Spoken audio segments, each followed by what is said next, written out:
السلام عليكم ورحمة الله وبركاته. الحمد لله رب العالمين. اللهم صل وسلم وبارك على عبدك ورسولك محمد صلى الله عليه وعلى آله وصحبه أجمعين. أما بعد فاتقوا الله عباد الله. أعوذ بالله من الشيطان الرجيم. يا أيها الذين آمنوا هل أدلكم على تجارة تنجيكم من عذاب أليم. تؤمنون بالله ورسوله وتجاهدون في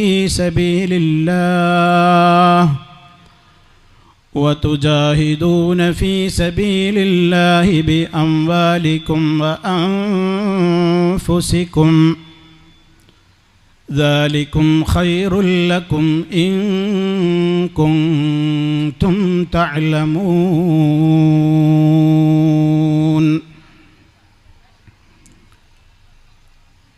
അല്ലാഹു സുബ്ഹാനഹു വ തആലയുടെ മഹത്തായ അനുഗ്രഹത്താൽ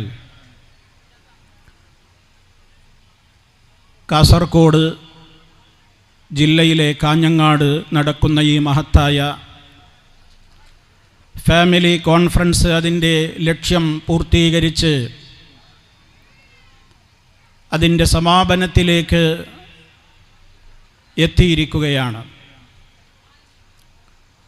ഇവിടെ ഏറെ നേരമായി വന്നിരിക്കുന്ന എൻ്റെ പ്രിയപ്പെട്ട സഹോദരീ സഹോദരന്മാർ, വേദിയിലിരിക്കുന്ന പ്രിയപ്പെട്ട പ്രവർത്തകന്മാർ, നേതാക്കൾ, സഹപ്രവർത്തകന്മാർ, ഈ ശബ്ദം ശ്രവിച്ചുകൊണ്ടിരിക്കുന്ന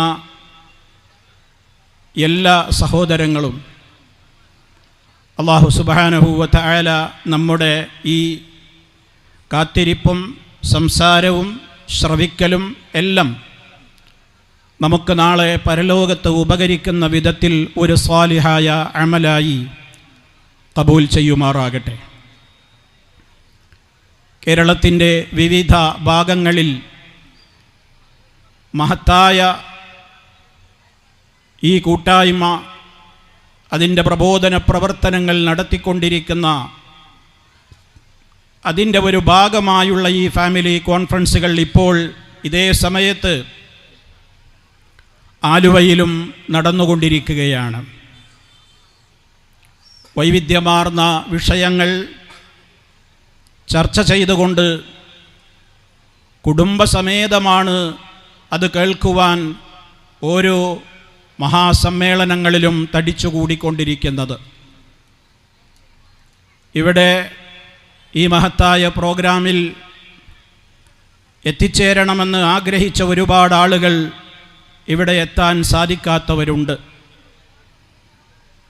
എനിക്ക് തന്നെ പരിചയമുള്ള എൻ്റെ പല സുഹൃത്തുക്കളും ഇവിടെ തന്നെ ഈ കാഞ്ഞങ്ങാട് ബല്ലാക്കടപ്പുറത്തുള്ള എൻ്റെ ഒരു സ്നേഹിതൻ, ദീർഘകാലമായി ഷാർജയിൽ പരിചയമുണ്ടായിരുന്ന പ്രിയപ്പെട്ട ഹമീദ് ചാ, അദ്ദേഹം അടുത്ത ദിവസങ്ങളിൽ മരണപ്പെടുകയുണ്ടായി. അള്ളാഹു അദ്ദേഹത്തിൻ്റെ ഖബർ സന്തോഷത്തിലാക്കി കൊടുക്കുമാറാകട്ടെ. അതുപോലെ തന്നെ പലരും പരിചയത്തിലുള്ള പല ആളുകളും അടുത്ത ദിവസങ്ങളിലായി മരണപ്പെട്ടവരുണ്ട്. ഇവിടെ വരണമെന്ന് ആഗ്രഹിച്ചിട്ടും പല പ്രതിബന്ധങ്ങൾ കാരണത്താൽ എത്തിച്ചേരാൻ സാധിക്കാത്ത സഹോദരീ സഹോദരന്മാരുണ്ട്. എല്ലാവർക്കും അല്ലാഹു സുബ്ഹാനഹു വ തആല പരലോകത്ത് വലിയ പ്രതിഫലങ്ങൾ നൽകി, അതുപോലെ തന്നെ ആയുരാരോഗ്യം നൽകി, നമ്മുടെ രോഗങ്ങളെല്ലാം ശിഫയാക്കി റഹ്മാനായ റബ്ബ് പൊരുത്തപ്പെടുന്ന അടിമകളായി ജീവിച്ച് മരിക്കുവാൻ എല്ലാ അർത്ഥത്തിലും തൗഫീഖ് പ്രദാനം ചെയ്യട്ടെ എന്ന് ആമുഖമായി തന്നെ ദുആ ചെയ്യുകയാണ്. സഹോദരങ്ങളെ, ഈ സമ്മേളനം ശ്രവിച്ചുകൊണ്ടിരിക്കുന്ന ഇവിടെ കൂടിയിട്ടുള്ള എൻ്റെ പ്രിയപ്പെട്ട സഹോദരീ സഹോദരന്മാർ, അവരിൽ പ്രായമായവരുണ്ട്, അഥവാ കുടുംബജീവിതത്തിലെ പരിചയങ്ങളും തഴക്കവും പഴക്കവുമൊക്കെ എത്തുകയും മനസ്സിലാക്കുകയും ചെയ്തിട്ടുള്ള ആളുകൾ ഈ സദസ്സിലുണ്ട്. അതുപോലെ തന്നെ ന്യൂ ജനറേഷൻ എന്നറിയപ്പെടുന്ന തലമുറയിൽപ്പെടുന്ന ആളുകൾ ഇവിടെയുണ്ട്. ടീനേജുകാരുണ്ട്, യുവാക്കളുണ്ട്, യുവതികളുണ്ട്, ഭാര്യാഭർത്താക്കളുണ്ട്, മക്കളുണ്ട്, പേരക്കിടാങ്ങളുണ്ട്, ഇളയമ്മയുണ്ട്, മൂത്തമ്മയുണ്ട്, മൂത്തുപ്പയുണ്ട്. അങ്ങനെ കുടുംബങ്ങളിലെ എല്ലാ അംഗങ്ങളിലും ഒത്തുചേരുന്ന ഈ ഒരു മഹത്തായ ഈ ഒരു സമ്മേളനം, വിവിധ വിഷയങ്ങൾ നിങ്ങൾ കേട്ടുകഴിഞ്ഞു. ആ വിഷയങ്ങളുടെയൊക്കെ ഒരു പൂർത്തീകരണം എന്ന നിലക്ക് നമുക്ക് കുടുംബമൊന്നിച്ച് സ്വർഗത്തിലേക്ക് പോകണം എന്ന വലിയ മോഹമാണ് നമുക്കുള്ളത്. ഒറ്റയ്ക്ക് എനിക്ക് സ്വർഗത്ത് പോവാം, ബാക്കിയുള്ളവരൊക്കെ അവരുടെ വഴിക്ക് പോകട്ടെ എന്നല്ല ഒരു വിശ്വാസി ചിന്തിക്കുന്നത്. എൻ്റെ കൂടെ എൻ്റെ മാതാപിതാക്കൾ ഉണ്ടാകണം, എൻ്റെ മക്കളുണ്ടാകണം, എൻ്റെ മരുമക്കളുണ്ടാകണം, എൻ്റെ പേരക്കുട്ടികളുണ്ടാകണം, എൻ്റെ സഹോദരീ സഹോദരന്മാരുണ്ടാകണം. ആ ഒരു മഹത്തായ ആഗ്രഹമാണ് നമ്മുടെ ജീവിതത്തിൽ നമ്മൾ സദാ കൊണ്ട് നടക്കുന്നതും അതിൻ്റെ സാക്ഷാത്കാരത്തിന് വേണ്ടിയാണ് നമ്മൾ സദാ റഹ്മാനായ റബ്ബിനോട് പ്രാർത്ഥിച്ചു കൊണ്ടിരിക്കുന്നതും. വളരെയേറെ ഉഷ്ണതരംഗം വ്യാപകമായ ഒരു കാലത്താണ് നമ്മളുള്ളത്. പലരും സംസാരിക്കുമ്പോൾ പറഞ്ഞു കേൾക്കുന്നു, ജീവിതത്തിൽ ഇന്ന് വരെ അനുഭവിച്ചിട്ടില്ലാത്തത്ര ചൂടാണ് അനുഭവിച്ചു കൊണ്ടിരിക്കുന്നത് എന്ന്. ഉമ്മമാരവരുടെ മക്കളെ തണുപ്പിക്കാൻ വേണ്ടിയും അതുപോലെ തന്നെ മുഖം കഴുകി കൊടുത്തും ശരീരത്തിൽ നനഞ്ഞ തുണികൾ കൊണ്ട് തുടച്ചു കൊടുത്തുമൊക്കെ ശരീരത്തിലെ ചൂടകറ്റുവാൻ വേണ്ടി സ്വന്തം മക്കളെ താലോലിക്കുന്നു. കുടുംബത്തിലെ അംഗങ്ങളൊക്കെ ദാഹം വരുമ്പോൾ നന്നായി വെള്ളം കുടിക്കുന്നു, തണുത്ത വെള്ളത്തിന് വല്ലാതെ മോഹിക്കുന്നു. ഇതൊക്കെ ഇവിടെ ഈ ചൂട് കാലത്ത് നമ്മൾ കാണുകയാണ്.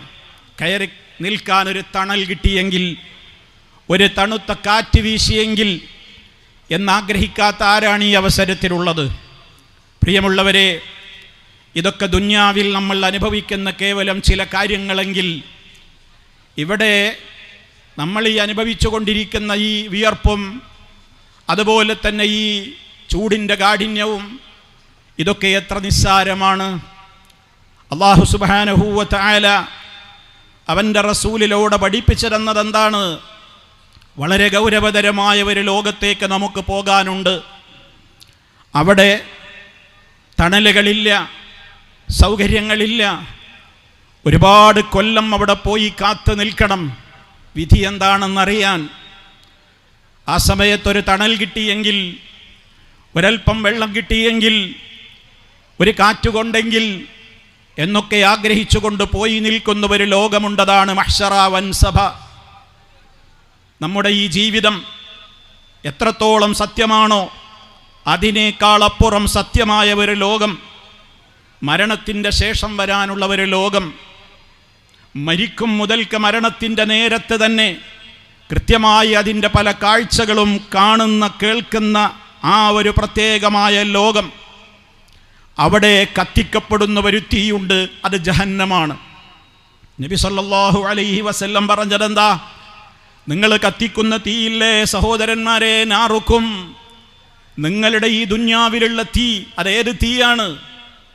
കാരിരുമ്പിനെ പോലും പച്ചവെള്ളമാക്കുവാൻ കഴിവുള്ള അതിശക്തമായ നിലക്കുള്ള ഏത് വസ്തുവിനെയും പച്ചവെള്ളം പോലെയാക്കുവാൻ എത്രയോ ഡിഗ്രി സെൽഷ്യസ് തിളപ്പിച്ച് ചൂടാക്കി കഴിഞ്ഞാൽ സാധ്യമാകുന്ന, നമുക്കൊരിക്കലും സഹിക്കാനാവാത്ത വിധത്തിലുള്ള അതികഠിനമായ ആ ചൂടുള്ള തീ, നബി സല്ലല്ലാഹു അലൈഹി വസല്ലം പറയുന്നത് അത് ജഹന്നം എന്ന നരകത്തിലെ ആ തീയുടെ 70% മാത്രമാണ്. അപ്പോൾ ഈ കാണുന്ന ഈ തീ എന്ന് പറയുന്നത് അത് ജഹന്നമിൻ്റെ 70 ഇരട്ടിയിൽ 70 മാത്രമാണ്. അത് കേട്ടപ്പോഴേക്ക് തന്നെ സ്വഹാബത്ത് വല്ലാതെ പേടിച്ചുകൊണ്ട് ചോദിക്കുകയാണ്, യാ റസൂലല്ലാഹ്, അല്ലാഹുവിൻ്റെ റസൂലേ, ഇൻകാനത്ത് ലകാഫിയ, അത് തന്നെ എമ്പാടുമാണല്ലോ നബിയെ, ഇതുപോരെ ശിക്ഷിക്കാൻ? ദുന്യാവിൽ കാണുന്ന ഈ തീ പോലെ തന്നെ ഇതുപോരെ ജനങ്ങളെ ശിക്ഷിക്കാൻ? എത്ര കഠിനവും അസഹ്യവുമാണ് നബിയെ ദുന്യാവിൽ തന്നെ അനുഭവിക്കുന്ന ചൂടും തീയുമൊക്കെ. മഹാനായ നബി സല്ലല്ലാഹു അലൈഹി വസല്ലം ഉടനെ തന്നെ പഠിപ്പിച്ചു കൊടുക്കുകയാണ്, എങ്കിൽ നിങ്ങൾ അറിയണം, ഇക്കാണുന്ന ഈ തീയുണ്ടല്ലോ, ദുന്യാവിലെ തീ മുഴുവനും കൂട്ടിക്കോ, ആ തീ മുഴുവനും എടുത്താലും അതിൻ്റെ കൂടെ 69 ഇരട്ടി ഇതേപോലെ തന്നെയുള്ള ചൂടുള്ള ഒരു 69 ഇരട്ടി തീ കൂടി നിങ്ങളങ്ങ് സങ്കൽപ്പിച്ചു നോക്കൂ. അതാണ് ജഹന്നമെന്ന് മഹാനായ റസൂലുള്ളാഹി. ഓ സഹോദരന്മാരെ, നബി സല്ലല്ലാഹു അലൈഹി വസല്ലമ ഇത് പറയുമ്പോൾ നമ്മൾ ആലോചിക്കണം, ഇത് നമുക്ക് സഹിക്കാൻ കഴിയുമോ? ഇസ്തിരിയിടുമ്പോൾ അയൺ ബോക്സിൽ നിന്ന് ചെറിയ ഒരു കൈയൊന്ന് പൊള്ളിയാൽ ആ നീറ്റൽ സഹിക്കാനാവാത്ത ദുന്യാവ്, അതേ എത്രത്തോളം വലിയ അതികഠിനമായ നിലക്കുള്ള എന്തെന്ത് പ്രയാസങ്ങളാണ് അഗ്നിയിലൂടെ ഉണ്ടാവുക. ഇതിൻ്റെയും 69 ഇരട്ടി എന്ന് പറയുമ്പോൾ അത് സഹിക്കാൻ എന്നെക്കൊണ്ട് പറ്റില്ലല്ലോ റബ്ബേ. ഒരു സെക്കൻഡ്, ഒരു മൈക്രോ സെക്കൻഡ് പോലും ആ തീ, ദുന്യാവിലെ തീ പോലും സഹിക്കാനാവാത്തവരാണ് നമ്മളെങ്കിൽ നമ്മൾ ചിന്തിക്കേ, നമ്മളിവിടെ ഒരുമിച്ച് കൂടിയിരിക്കുമ്പോൾ ഉമ്മമാരെ, ഉപ്പമാരെ, നമ്മുടെ കുഞ്ഞുങ്ങളെ സങ്കൽപ്പിക്ക്, ആ പൊന്നു മക്കളുടെ മുഖത്തേക്കൊന്ന് നോക്ക്. അതുപോലെ തന്നെ നമ്മുടെ പ്രായമേറിയ മാതാപിതാക്കൾ, ബന്ധുമിത്രാദികൾ എല്ലാവരും ഇരിക്കുന്നുണ്ടല്ലോ ഇവിടെ. നമ്മെ ഏറ്റവും കൂടുതൽ അലോസരപ്പെടുത്തുന്ന നിലക്ക് ദുന്യാവിലെ തീ പോലും അസഖ്യമാണെങ്കിൽ പരലോകത്ത് നമുക്ക് അതിനേയും 69 ഇരട്ടി ചൂടുള്ള ഖുൽ നാറു ജഹന്നമ അശദ്ദു ഹർറാ, ഓ നബിയെ പറഞ്ഞു കൊടുക്കൂ, ജഹന്നമിൻ്റെ തീ അതികഠിനമാണ്, അസഖ്യമാണ്. ലൗകാനു, അവരതൊന്ന് മനസ്സിലാക്കിയിരുന്നുവെങ്കിൽ എന്ന് വിശുദ്ധ ഖുർആൻ പറയുന്നുണ്ടല്ലോ. അതുകൊണ്ട് നമ്മൾ എന്തു വേണം? നമുക്ക് പരലോകത്ത് ഈ തീയിലെത്താൻ നമുക്ക് ഒരിക്കലും നിർവാഹമില്ല. ആ തീയിലെത്താൻ നമുക്ക് സഹിക്കാനാവാത്തത് കൊണ്ട് റഹ്മാനായ റബ്ബിനോട് നമ്മൾ നിരന്തരം തേടുകയാണ്, റബ്ബേ ഞങ്ങളത് ഈ നരകത്തിൽ നിന്ന് കാത്തുകൊള്ളണം എന്ന് തേടുന്നു. നമുക്ക് വേണ്ടി തേടുന്നു, നമ്മുടെ മക്കൾക്ക് വേണ്ടി തേടുന്നു, ഭാര്യാഭർത്താക്കൾക്ക് വേണ്ടി തേടുന്നു, എല്ലാവർക്കും വേണ്ടി. നമ്മുടെ പ്രാർത്ഥനയുടെ പ്രധാന ഭാഗങ്ങളായി തന്നെ പ്രഭാത പ്രാർത്ഥനയിലും പ്രദോഷ പ്രാർത്ഥനയിലും നമ്മുടെ തശഹുദിൽ, നമ്മുടെ നമസ്കാരത്തിലും പുറത്തും അല്ലാത്ത എല്ലാ ഘട്ടങ്ങളിലുമൊക്കെ ജഹന്നമില്ലെന്ന് കാക്കണേ അല്ലാ. അത് സഹിക്കാനാവില്ലല്ലോ എന്ന് തേടാത്ത, പ്രാർത്ഥിക്കാത്ത ഒരു ദിവസമുണ്ടോ? എങ്കിൽ റഹ്മാനായ റബ്ബ് നമ്മളോട് പറയുകയാണ്, യാ അയ്യുഹല്ലദീന ആമനൂ, ഓ സത്യവിശ്വാസികളെ, ഖൂ അൻഫുസകും വഅഹ്ലീകും നാറാ, നിങ്ങൾ നിങ്ങളുടെ ശരീരങ്ങളെയും നിങ്ങളുടെ കുടുംബങ്ങളെയും നിങ്ങൾ നരകത്തിയിൽ നിന്ന് കാത്തുകൊള്ളണം. നരകാഗ്നിയിൽ നിന്ന് നിങ്ങളെയും നിങ്ങളുടെ അതുപോലെ തന്നെ കുടുംബങ്ങളെയും, മക്കളെ, ഭാര്യയെ, ഭർത്താവിനെ ഒക്കെ നിങ്ങൾ കാത്തുകൊള്ളണം. കാരണം അതിൽ കത്തിക്കപ്പെടുന്നത് മനുഷ്യരാണ്, അതേപോലെ തന്നെ കല്ലുകളാണ്.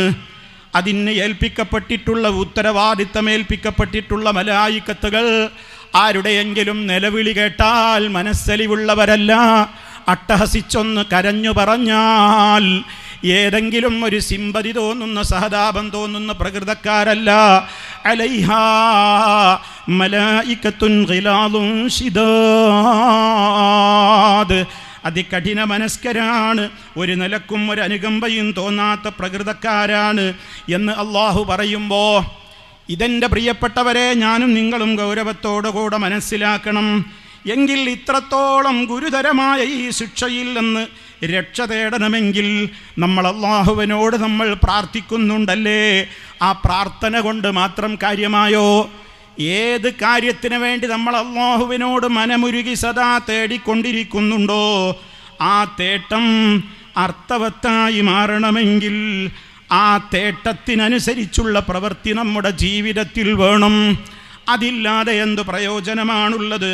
അതുകൊണ്ട് തന്നെ ഞാനിനി പറയാൻ പോകുന്ന ചില കാര്യങ്ങളുണ്ട്. അത് നിങ്ങൾ എൻ്റെ ശബ്ദം ശ്രവിക്കുന്ന എല്ലാവരോടും എനിക്ക് അഭ്യർത്ഥിക്കാനുള്ളത്, ഒരു മുൻവിധിയോടുകൂടി നിങ്ങൾ കേൾക്കരുത്. അവരങ്ങനെയേ പറയൂ എന്ന് നിങ്ങൾ ചിന്തിക്കരുത്. നിങ്ങൾ ശ്രദ്ധാപൂർവം കേൾക്ക്. എങ്ങനെയുള്ള മനസ്സാണിത് കേൾക്കുമ്പോൾ വേണ്ടത്? ഒരു പ്രാർത്ഥനയോടെയുള്ള മനസ്സുണ്ടാവട്ടെ. റഹ്മാനായ റബ്ബേ, പല അഭിപ്രായ വ്യത്യാസങ്ങൾക്കും നടുവിലാണ് ഞങ്ങൾ ജീവിക്കുന്നത്. പലരും പലതും പറയുമ്പോൾ ഏതാ ശരി ഏതാ തെറ്റെന്നറിയാതെ മനസ്സ് വല്ലാതെ ചാഞ്ചാടുകയാണ്. അതുകൊണ്ട് റബ്ബിനോട് നമ്മളെപ്പോഴും തേടാറുണ്ട്. മുത്തു മുസ്തഫ സല്ലല്ലാഹു അലൈഹി വസല്ലമ രാത്രിയിലെ നമസ്കാരത്തിന് എഴുന്നേറ്റ് ആ നിസ്കാരത്തിൻ്റെ പ്രാരംഭത്തിൽ തന്നെ പറയുന്ന ഒരു ദുആയുണ്ട്. ഞാനത് വിശദീകരിക്കുന്നില്ല. അല്ലാഹുമ്മ റബ്ബ ജിബ്രീല, അല്ലാഹുമ്മ റബ്ബ ജബ്രായീല വമീകായീല വൈസ്രാഫീൽ എന്ന് തുടങ്ങുന്ന ഒരു പ്രാർത്ഥനയുണ്ട്. സ്ക്രീനിൽ നിങ്ങൾക്കത് കാണാം. അതിൻ്റെ അവസാന ഭാഗത്ത് അള്ളാഹുവിൻ്റെ റസൂൽ പറയുന്നതെന്താ? റഹ്മാനായ റബ്ബേ ഇഹ്ദിനീ ലിമഖ്തുലിഫ ഫീഹി മിനൽ ഹഖ്. ആളുകൾ പല അഭിപ്രായ വ്യത്യാസക്കാരാണ്. പല വിധത്തിലുള്ള കക്ഷികളും പല പാർട്ടികളും പല അഭിപ്രായ വ്യത്യാസങ്ങളുമൊക്കെ ലോകത്തുണ്ടല്ലോ. ഹഖ് ഏതാണെന്ന് നീ എനിക്ക് തെളിയിച്ചു തരണേ. ഹക്കിലേക്ക് എൻ്റെ മനസ്സ് നീ ചാഞ്ഞ് ആ വിധത്തിലുള്ള വഴിയിലേക്ക് നീ എന്നെ ചേർത്ത് തരണേ. കാരണം അത് നിന്നെക്കൊണ്ടേ കഴിയൂ. ഇന്നക തഹ്ദീ മൻ തശാഉ ഇലാ സിറാത്തിൻ മുസ്തഖീം. അള്ളാഹുവിനോടാണ് പറയുന്നത്. എനിക്കെന്തിനെ കഴിയൂ? ഈ സ്റ്റേജിൽ വെച്ച് നിങ്ങളോട് പറയാം, നിങ്ങൾക്ക് എന്നോട് പറയാം. പക്ഷേ ഞാൻ പറയുന്നതും നിങ്ങൾ കേൾക്കുന്നതുമൊക്കെ അതങ്ങനെ തന്നെ നിങ്ങൾ അനുസരിക്കാനോ നിങ്ങളെ കൊണ്ട് അനുസരിപ്പിക്കാനോ സാധുവായ എനിക്കോ ലോകത്തൊരാൾക്കുമോ അതിന് കഴിവില്ലല്ലോ. അത് റഹ്മാനായ റബ്ബാണ് നൽകേണ്ടത്. അതുകൊണ്ട് ഇവിടെ ഇരിക്കുന്ന എൻ്റെ പ്രിയമുള്ളവരോട് അച്ചടക്കത്തോടെ അവസാനം വരെ നിങ്ങളിത് ശ്രവിക്കുമ്പോൾ എനിക്ക് ഹക്ക് ബോധ്യമാക്കി തരണം അല്ലാ. നീ എന്നെ ശരിയായ മാർഗത്തിലേക്ക് നീ എന്നെ കൊണ്ടുപോകണം. നീയാണല്ലോ നീ ഉദ്ദേശിക്കുന്നവർക്ക് നേർവഴി നൽകുന്നത് എന്ന പ്രാർത്ഥന നമ്മുടെ മനസ്സിൽ വേണം. ആ പ്രാർത്ഥനയോടെയാണ് നിങ്ങളിവിടെ ഇരുന്നത് കേൾക്കേണ്ടത്. ഓ സഹോദരന്മാരെ, എന്തെല്ലാം വിഷയങ്ങൾ ഇവിടെ നിങ്ങൾ കേട്ടുകഴിഞ്ഞു. കുടുംബജീവിതത്തിൽ സമാധാനമുണ്ടാകുവാൻ, സന്തോഷമുണ്ടാകുവാൻ പലവിധ കാര്യങ്ങൾ നമ്മൾ പറഞ്ഞു. ആ കാര്യങ്ങളൊക്കെ ജീവിതത്തിൽ പാലിച്ചാലും ഇനി ഞാൻ പറയാൻ പോകുന്ന വിഷയം കൂടി പാലിക്കാതെ നമ്മളങ്ങ് മരണപ്പെട്ടു പോയാൽ പരലോകത്ത് നമുക്ക് സന്തോഷമുണ്ടാവില്ല. അതാണ് റബ്ബ് സ്നേഹത്തോടെ വിളിച്ചു ചോദിക്കുന്നത്. ഓ വിശ്വാസികളെ, ഹൽ അതുല്ലക്കും, ഞാൻ നിങ്ങൾക്ക് പറഞ്ഞു തരട്ടെയോ? ഞാൻ നിങ്ങൾക്ക് അറിയിച്ചു തരട്ടെയോ? അലാ തിജാറത്തിനൊരു കച്ചവടത്തെക്കുറിച്ച്. നമ്മുടെ മനസ്സ് വല്ലാതെ അങ്ങോട്ട് ശ്രദ്ധിപ്പിക്കുന്ന നിലക്കുള്ള ചോദ്യം. ബിസിനസ് ആർക്കാണ് ഇഷ്ടമില്ലാത്തത്? കച്ചവടമാർക്കാണ് ഇഷ്ടമില്ലാത്തത്? പക്ഷേ പലർക്കും കച്ചവടത്തിനിറങ്ങാൻ കാശുണ്ടായാലും പേടിയാണ്. കാരണം ഈ ചതിയുടെ ദുന്യാവിൽ നഷ്ടം വരുമോ, പരാജയപ്പെടുമോ, വഞ്ചിക്കപ്പെടുമോ, നൂറുകൂട്ടം ആശങ്കകളാണ്. എന്നാൽ ഒരാശങ്കക്കും പഴുതില്ലാത്ത നിലക്ക് കച്ചവടത്തെക്കുറിച്ച് അല്ലാഹു തആല ഇവിടെ പരിചയപ്പെടുത്തുന്ന ബിസിനസ്സിനെ കുറിച്ച് പറഞ്ഞപ്പോൾ ഒരാൾക്കും പറയാൻ കഴിയാത്ത ഓഫറാണ് പറയുന്നത്. ആ കച്ചവടത്തിൽ നിങ്ങൾ ഏർപ്പെട്ടാൽ തുഞ്ചീകും മിൻ അദാബിൻ അലീം. മഹ്ശറിൽ വരാനിരിക്കുന്ന നമുക്ക് ഒരിക്കലും വേദന സഹിക്കാനാവാത്ത പെയിൻഫുള്ളായ വേദനാജനകമായ കത്തിയാളുന്ന നരകമില്ലേ? അതിൽ നിന്ന് നിങ്ങൾക്ക് രക്ഷപ്പെടാം, നിങ്ങളുടെ മക്കൾക്ക് രക്ഷപ്പെടാം, കുടുംബങ്ങൾക്ക് രക്ഷപ്പെടാം, അതേ മാതാപിതാക്കൾക്കും മക്കൾക്കും എല്ലാവർക്കും രക്ഷപ്പെടാം. അങ്ങനെ അതിനെ നിങ്ങളെ പ്രാപ്തരാക്കുന്ന ഒരു ബിസിനസ്സിനാ നിങ്ങൾക്ക് ഇതാ അറിയിച്ചു തരട്ടെയോ? എന്നെ പടച്ച നിങ്ങളെ പടച്ച റഹ്മാനായ റബ്ബാണ് ചോദിക്കുന്നത്. എത്ര സ്നേഹത്തോടെയാണ് വിളിക്കുന്നത്. ഓ മുഅ്മിനുകളെ, എന്നെ വിശ്വസിക്കുന്നവരെ, മുത്തു മുസ്തഫയിൽ വിശ്വാസമുള്ളവരെ, മരിച്ചാലൊരു ജീവിതമുണ്ട്, അത് പരലോകമാണ് എന്ന് വിശ്വസിക്കുന്നവരെ, ഖബറിലെ ശിക്ഷ വിശ്വസിക്കുന്നവരെ, സിറാത്തും അതുപോലെ തന്നെ മീസാനും അതേ അവിടുത്തെ ഹിസാബുമൊക്കെ വിശ്വസിക്കുന്ന മുഅ്മിനീങ്ങളെ, നിങ്ങളോട് പറഞ്ഞു തരാം ചില വഴികൾ. ഇതാണ് എനിക്കും നിങ്ങൾക്കും മനസ്സിലാക്കാനുള്ളത്. ഈ കാര്യങ്ങൾ നമ്മുടെ കുടുംബത്തിൽ ഇല്ലെങ്കിൽ ഇവിടെ എന്ത് സന്തോഷം കിട്ടിയിട്ടും കാര്യമില്ല, അവിടെ നമുക്ക് നഷ്ടമാണ്. അതുകൊണ്ടാണ് റബ്ബ് പറയുന്നത്, ഒന്നാമത്തെ കാര്യം തന്നെ പറഞ്ഞതെന്താ? തുഅ്മിനൂന ബില്ലാഹ്, നിങ്ങൾ അല്ലാഹുവിൽ വിശ്വസിക്കണം. അള്ളാഹുവിൽ നിങ്ങൾ ശരിക്ക് ഈമാനുള്ളവരാകണം. വറസൂലിഹി, ആ അള്ളാഹു നമുക്ക് നേരിട്ട് വന്ന് കാര്യം പറഞ്ഞു തരുന്ന സമ്പ്രദായമില്ല. അവൻ തിരഞ്ഞെടുക്കുന്ന നബിമാരിലൂടെ അതിൻ്റെ അന്ത്യമായ കർമ്മം നിർവഹിച്ചു പോയ മുത്ത് മുസ്തഫ സല്ലല്ലാഹു അലൈഹി വസല്ലം അവിടുന്ന് പഠിപ്പിച്ചതെന്നതുപോലെ ആ റസൂലിലും നിങ്ങൾ വിശ്വസിക്കൂ. മാത്രമല്ല, അങ്ങനെ നിങ്ങൾ അള്ളാഹുവിനെ കുറിച്ചുള്ള വിശ്വാസം, അതുപോലെ മുത്ത് മുസ്തഫയെ സംബന്ധിച്ചുള്ള വിശ്വാസമൊക്കെ നിങ്ങളുടെ ജീവിതത്തിൽ നിങ്ങൾ ഗ്രഹിച്ച് അതനുസരിച്ച് പ്രവർത്തിച്ച് അത് നിങ്ങൾ അറിയാത്തവരോട് പഠിപ്പിച്ചു കൊടുത്ത് നിങ്ങളുടെ കുടുംബത്തിൽ അങ്ങനെ മക്കളെ വളർത്തി, അതുപോലെ തന്നെ മാതാപിതാക്കളോട് ഉപദേശം കൊടുക്കേണ്ടടുത്ത് അങ്ങനെ കൊടുത്ത്, ജ്യേഷ്ഠാനുജന്മാർക്ക്, സഹോദരീ സഹോദരന്മാർക്ക്, പെങ്ങന്മാർക്ക്, ആങ്ങളമാർക്ക്, മുത്തുമ്മമാർക്ക്, മുത്തുപ്പമാർക്ക് ആരൊക്കെയുണ്ടോ, ആരോടൊക്കെ എന്തൊക്കെ നമുക്ക് നല്ലത് പറഞ്ഞു കൊടുക്കാനുണ്ടോ, അതൊക്കെ പറയുമ്പോൾ നിങ്ങൾക്ക് കുറച്ച് ത്യാഗം അവിടെ സഹിക്കേണ്ടി വരും. അവിടെ നിങ്ങൾ പിന്മാറല്ലേ. നിങ്ങളുടെ സമ്പത്ത് കൊണ്ടും നിങ്ങളുടെ ശരീരങ്ങളെ കൊണ്ടും നിങ്ങൾ അല്ലാഹുവിൻ്റെ മാർഗത്തിൽ ത്യാഗം ചെയ്യണേ. ഏറ്റവും വലിയ ജിഹാദിൻ്റെ ഉന്നതമായ കാര്യങ്ങളടക്കം ഏറ്റവും ചെറിയ കാര്യങ്ങൾ വരെ വിശാലമായ അർത്ഥത്തിൽ ഉൾപ്പെടുന്ന പദമാണ് വിശുദ്ധ ഖുർആൻ പരിചയപ്പെടുത്തുന്ന ജിഹാദെന്ന് നമ്മൾ മനസ്സിലാക്കണം. ജിഹാദെന്ന് കേൾക്കുമ്പോഴേക്ക് വാളും കുന്തവും എടുത്തുകൊണ്ട് തോക്കും ബയനറ്റും അതുപോലെ തന്നെ പീരങ്കികളും അതേപോലെയുള്ള മിസൈലുകളുമൊക്കെ കൊണ്ടുള്ള അറ്റാക്കാണെന്ന് തെറ്റിദ്ധരിക്കുന്നവരുണ്ട്. ഞാനിപ്പോൾ അങ്ങോട്ട് കടന്ന് സംസാരിക്കുകയല്ല. പക്ഷേ നമ്മുടെ ദീനനുസരിച്ചു കൊണ്ട് ജീവിക്കുവാൻ നല്ല ജിഹാദ് വേണം. നന്നായി ശരീരത്തെ നിയന്ത്രിക്കാൻ പറ്റണം, മനസ്സിനെ നിയന്ത്രിക്കാൻ പറ്റണം. ചെകുത്താൻ്റെ ദുർബോധനങ്ങൾ ഏശാതെ നമ്മുടെ ഖൽബ് ശുദ്ധമാകണം. അവിടെ ഈമാൻ കൊണ്ട് നിറയണം. നമ്മുടെ മനസ്സുകൊണ്ട് എപ്പോഴും സദാ റഹ്മാനായ റബ്ബ് തന്നെ കാണുന്നു. അവൻ സദാ എന്നെ കേൾക്കുന്നുണ്ട്. ആര് കണ്ടില്ലെങ്കിലും കേട്ടില്ലെങ്കിലും റഹ്മാനായ റബ്ബ് എന്നെ സദാ നിരീക്ഷിക്കുകയാണ്. ഏത് അടച്ചിട്ട റൂമിൽ ഞാൻ ഒറ്റക്കാണെങ്കിലും, ഏത് വിദേശ രാജ്യങ്ങളിൽ എന്നെ അറിയാവുന്ന ആരാരുമില്ലാത്ത ഒരു സ്ഥലത്താണ് ഞാൻ ജോലി ചെയ്യുന്നതെങ്കിലും, ഇനി എന്നെ പരിചയമില്ലാത്തവരിടത്തേക്കാണ് ഞാൻ സ്വന്തമായോ കുടുംബസമേതമോ ടൂറ് പോകുന്നതെങ്കിലും, കല്യാണ പന്തലിലാണെങ്കിലും, പാർക്കിലാണെങ്കിലും, ആഘോഷവേളകളിലാണെങ്കിലും, ആസ്പത്രികളിലാണെങ്കിലും, എവിടെയാണെങ്കിലും തന്നെ സദാ നിരീക്ഷിച്ചു കൊണ്ടിരിക്കുന്ന ഇന്നല്ലാഹ കാന അലൈക്കും റഖീബാ, നിശ്ചയം അല്ലാഹു നിങ്ങളുടെ മേൽ നിരീക്ഷകനായിട്ടുണ്ട് എന്ന് പറയുന്ന നിലക്ക് ആ അടിയുറച്ച വിശ്വാസത്തോടുകൂടി നമ്മൾ ജീവിക്കണം. അങ്ങനെ ജീവിച്ചാൽ നമുക്ക് റഹ്മാനായ റബ്ബിൻ്റെ പൊരുത്തത്തിലായിക്കൊണ്ട് മരിക്കാം. അങ്ങനെ മരിക്കാൻ സാധിക്കണം.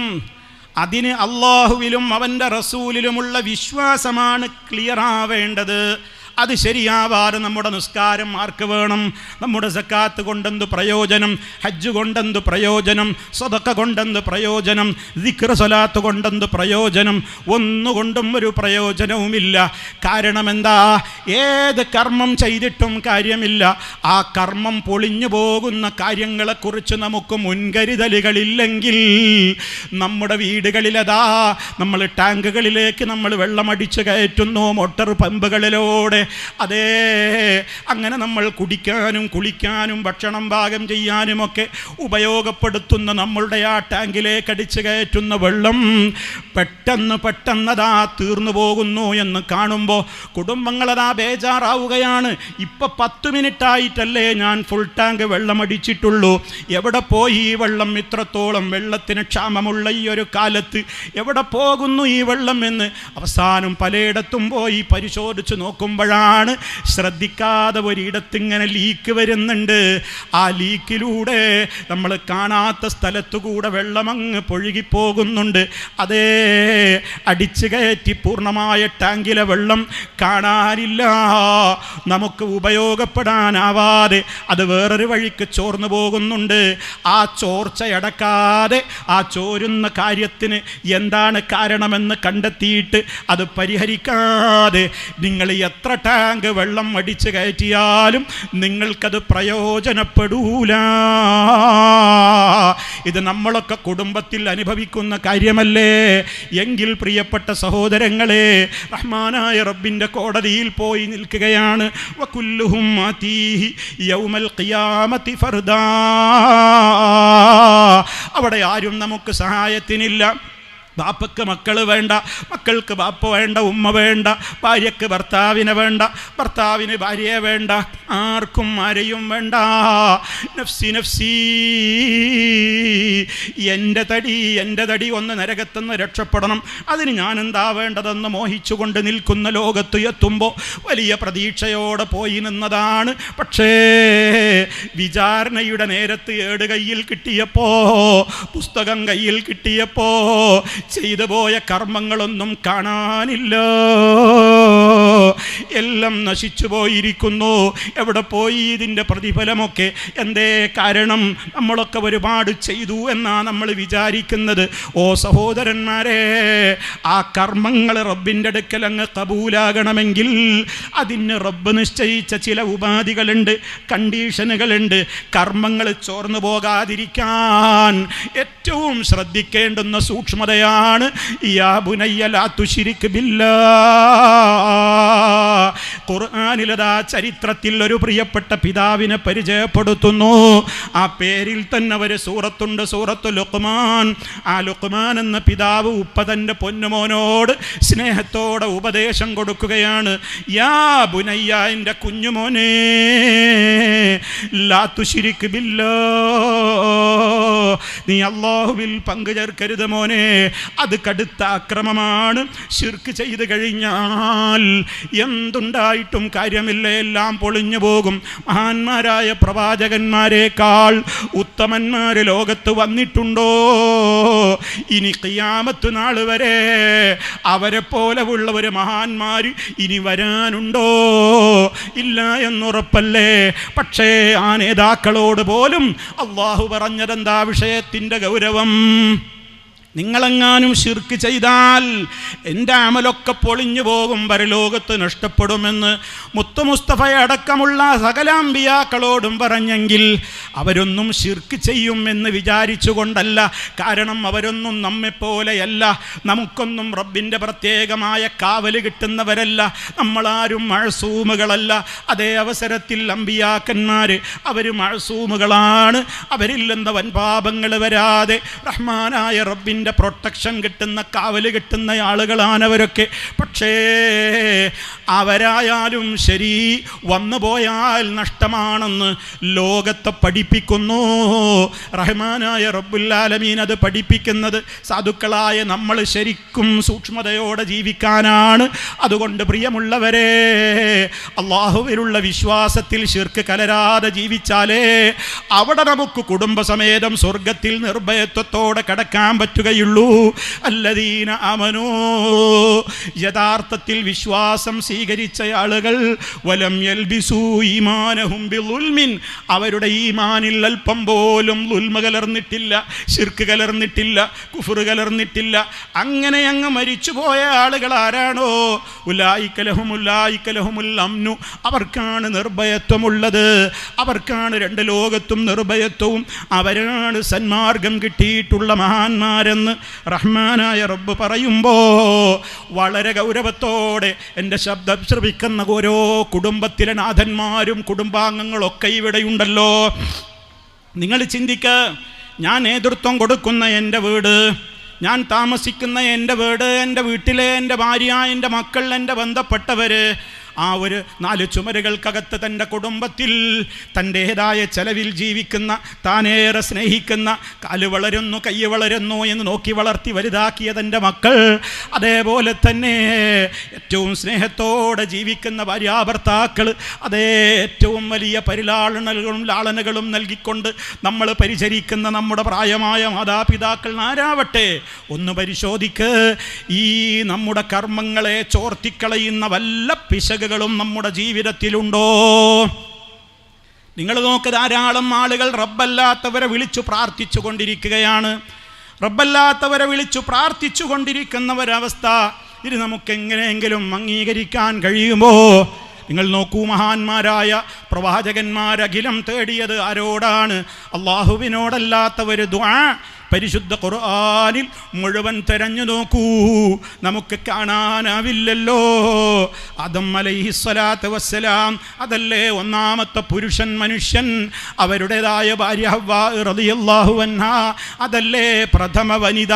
അവിടുന്ന് അങ്ങോട്ട് അതാ വിശുദ്ധ ഖുർആനിൻ്റെ ആ ഓരോ ചരിത്രങ്ങളിലും പ്രതിപാദനങ്ങളിലും വന്നുപോയിട്ടുള്ള ഇബ്രാഹിം അലൈഹിസ്സലാമിൻ്റെ ചരിത്രം, നൂഹ് നബി അലൈഹിസ്സലാമിൻ്റെ ചരിത്രം, മൂസ അലൈഹിസ്സലാമിൻ്റെ ചരിത്രം, ഈസാ അലൈഹിസ്സലാമിൻ്റെ ചരിത്രം, മറ്റ് അംബിയാക്കളുടെ ചരിത്രം, സാലിഹീങ്ങളുടെ ചരിത്രം, ശുഹദാക്കളുടെ ചരിത്രം, സിദ്ദീഖീങ്ങളുടെ ചരിത്രം, അങ്ങനെയുള്ള ഏതൊക്കെ മഹാന്മാരുണ്ടോ അവരുടെയൊക്കെ ചരിത്രം പറയുന്നിടത്ത് റഹ്മാനായ റബ്ബിനോടല്ലാത്തവർ ദുആ കാണാൻ കഴിയുന്നുണ്ടോ?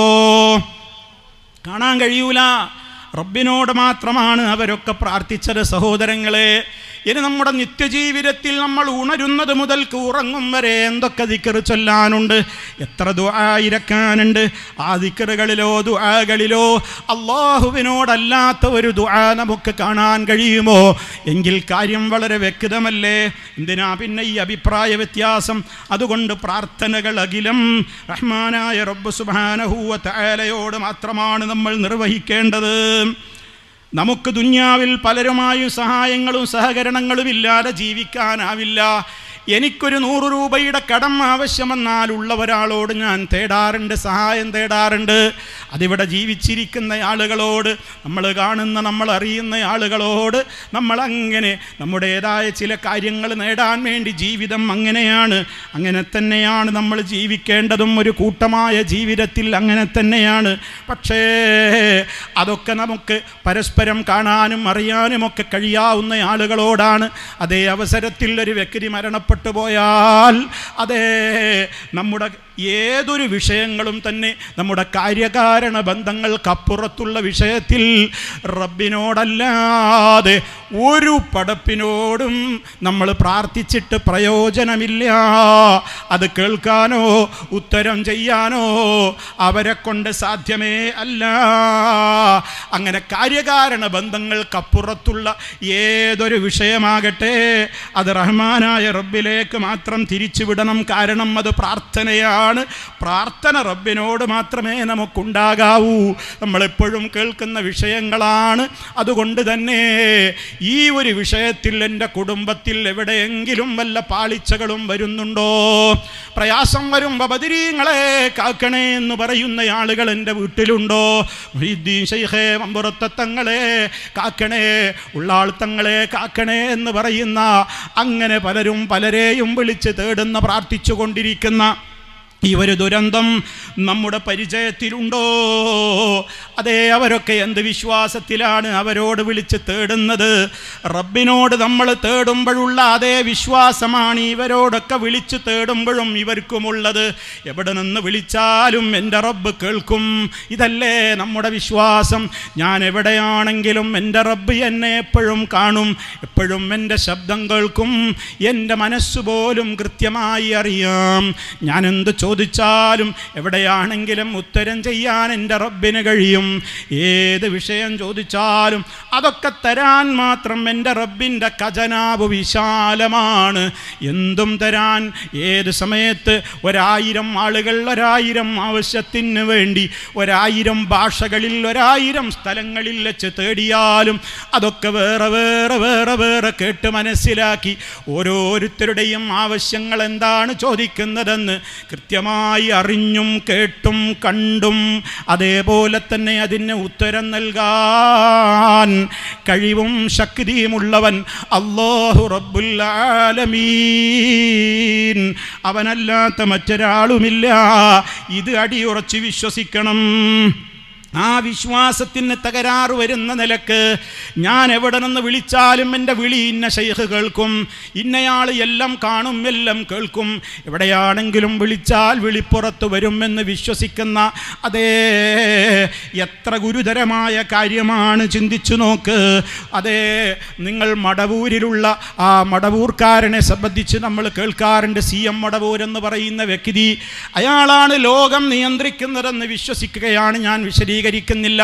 ഈ ഒരു സോഷ്യൽ മീഡിയയുടെ കാലഘട്ടത്തിൽ ആ വിഷയത്തെക്കുറിച്ച് കേൾക്കാത്ത ആരാണുള്ളത്? മുഴുവൻ അദ്ദേഹം കൺട്രോൾ ചെയ്യുകയാണ് പോലും. എന്താണ് ആലം? ഖുതുബുൽ ആലം, മുദബ്ബിറുൽ ആലം.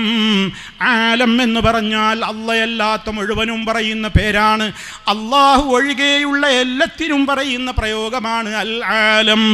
ആ ആലമിൻ്റെ മുഴുവൻ നിയന്താവ്, നിയന്ത്രണം നടത്തുന്നത് ഇന്നയാളാണെന്ന് പറഞ്ഞാൽ ഓ മുസ്ലിമീങ്ങളെ, അത് വിശ്വസിക്കാനൊരു മനുഷ്യന് പറ്റുമോ?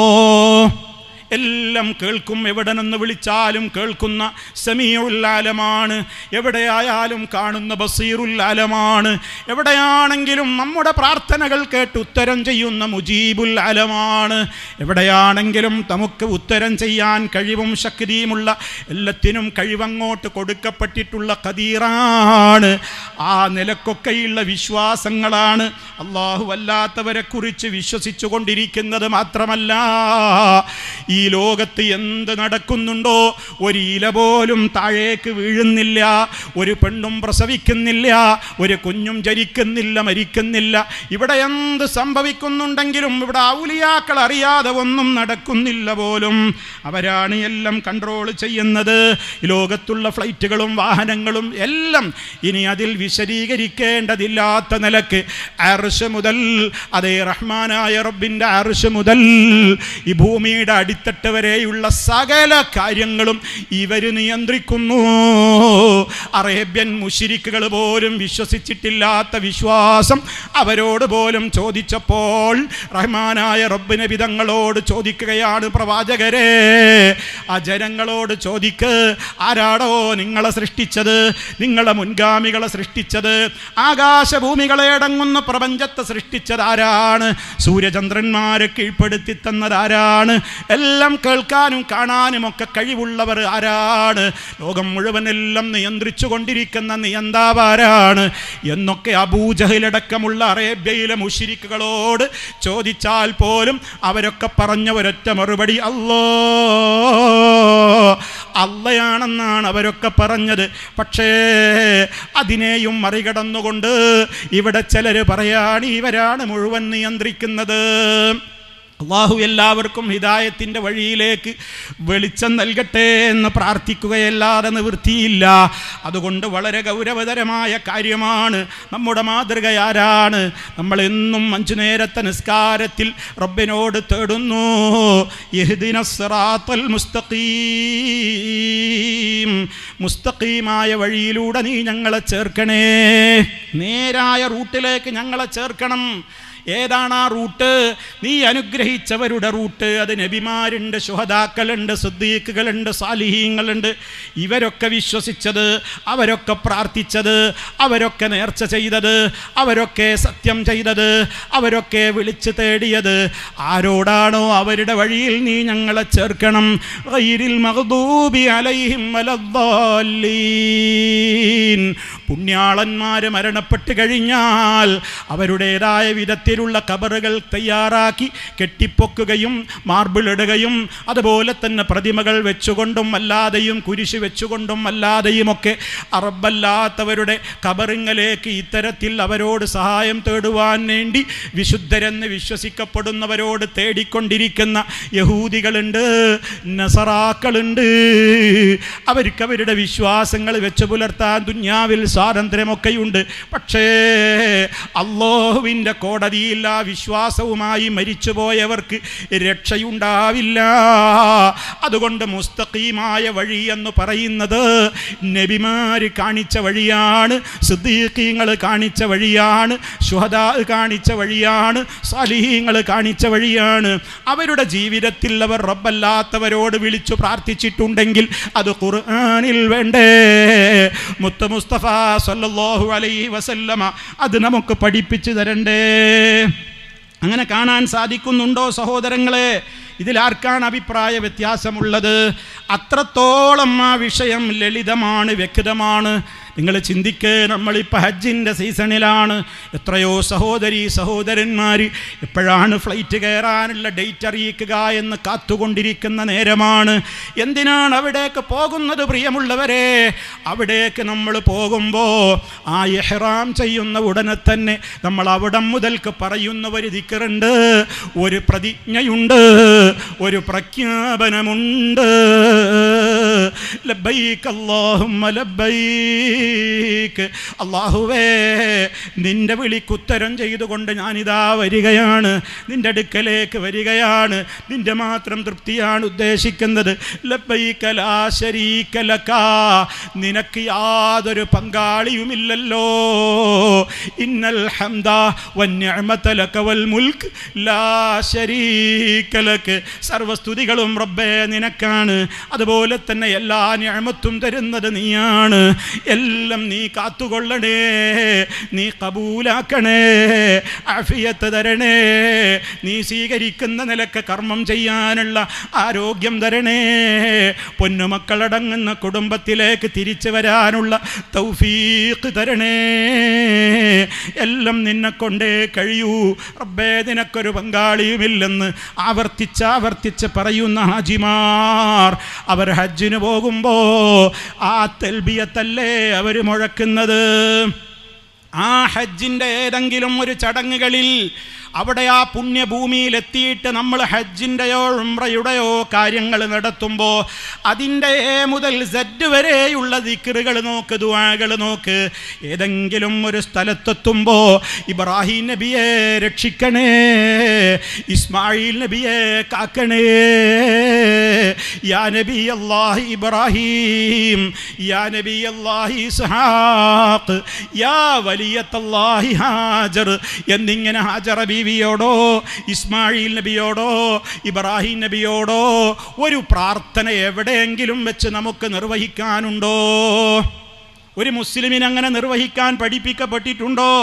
ഇനി അവരെ നേരിട്ട് വിളിക്കുന്നത് പോകട്ടെ, എവിടെയെങ്കിലും വെച്ച് ബിഹഖ് ഇബ്രാഹിം അലൈഹിസ്സലാം, ഇബ്രാഹിം നബിയുടെ ഹക്ക് ജാഹ് ബർക്കത്ത് കൊണ്ട്, ഒബിജാഹി ഇസ്മായിൽ അലൈഹിസ്സലാം, ഇസ്മായിൽ നബിയുടെ ഹക്ക് ജാഹ് ബർക്കത്ത് കൊണ്ട്, ഒബിബർക്കത്തി ഉമ്മിനാ, ഞങ്ങളുടെ ഉമ്മ ഹാജറ ബീവിയുടെ ബർക്കത്ത് കൊണ്ട് എൻ്റെ രോഗം മാറ്റണേ, ശിഫയാക്കണേ, പാപം പൊറുക്കണേ എന്നെങ്കിലും പറയുന്ന ഒരു പ്രാർത്ഥനയുടെ അംശമെങ്കിലും ഹജ്ജിന് പോയവരല്ലേ നമ്മൾ പഠിച്ച പ്രാർത്ഥനകളിൽ എവിടെയെങ്കിലും ഉണ്ടോ? അവിടെ നമുക്ക് അവരോട് സ്നേഹമില്ലാത്തത് കൊണ്ടാണോ? അവരെ നമ്മുടെ മനസ്സിൽ ഓർമ്മയില്ലാത്തത് കൊണ്ടാണോ? കഅബ കാണുമ്പോൾ തന്നെ നമുക്ക് ഓർമ്മ വരില്ലേ? മഹാനായ ഇബ്രാഹിം അലൈഹിസ്സലാമിനെ ഓർക്കാത്തവരുണ്ടാകുമോ? സർവ്വ അമ്പിയാക്കളെയും ഓർക്കാത്തവരുണ്ടാകുമോ? ഇസ്മായിൽ നബിയെ അവിടെ വെച്ച് ഓർമ്മ വരില്ലേ?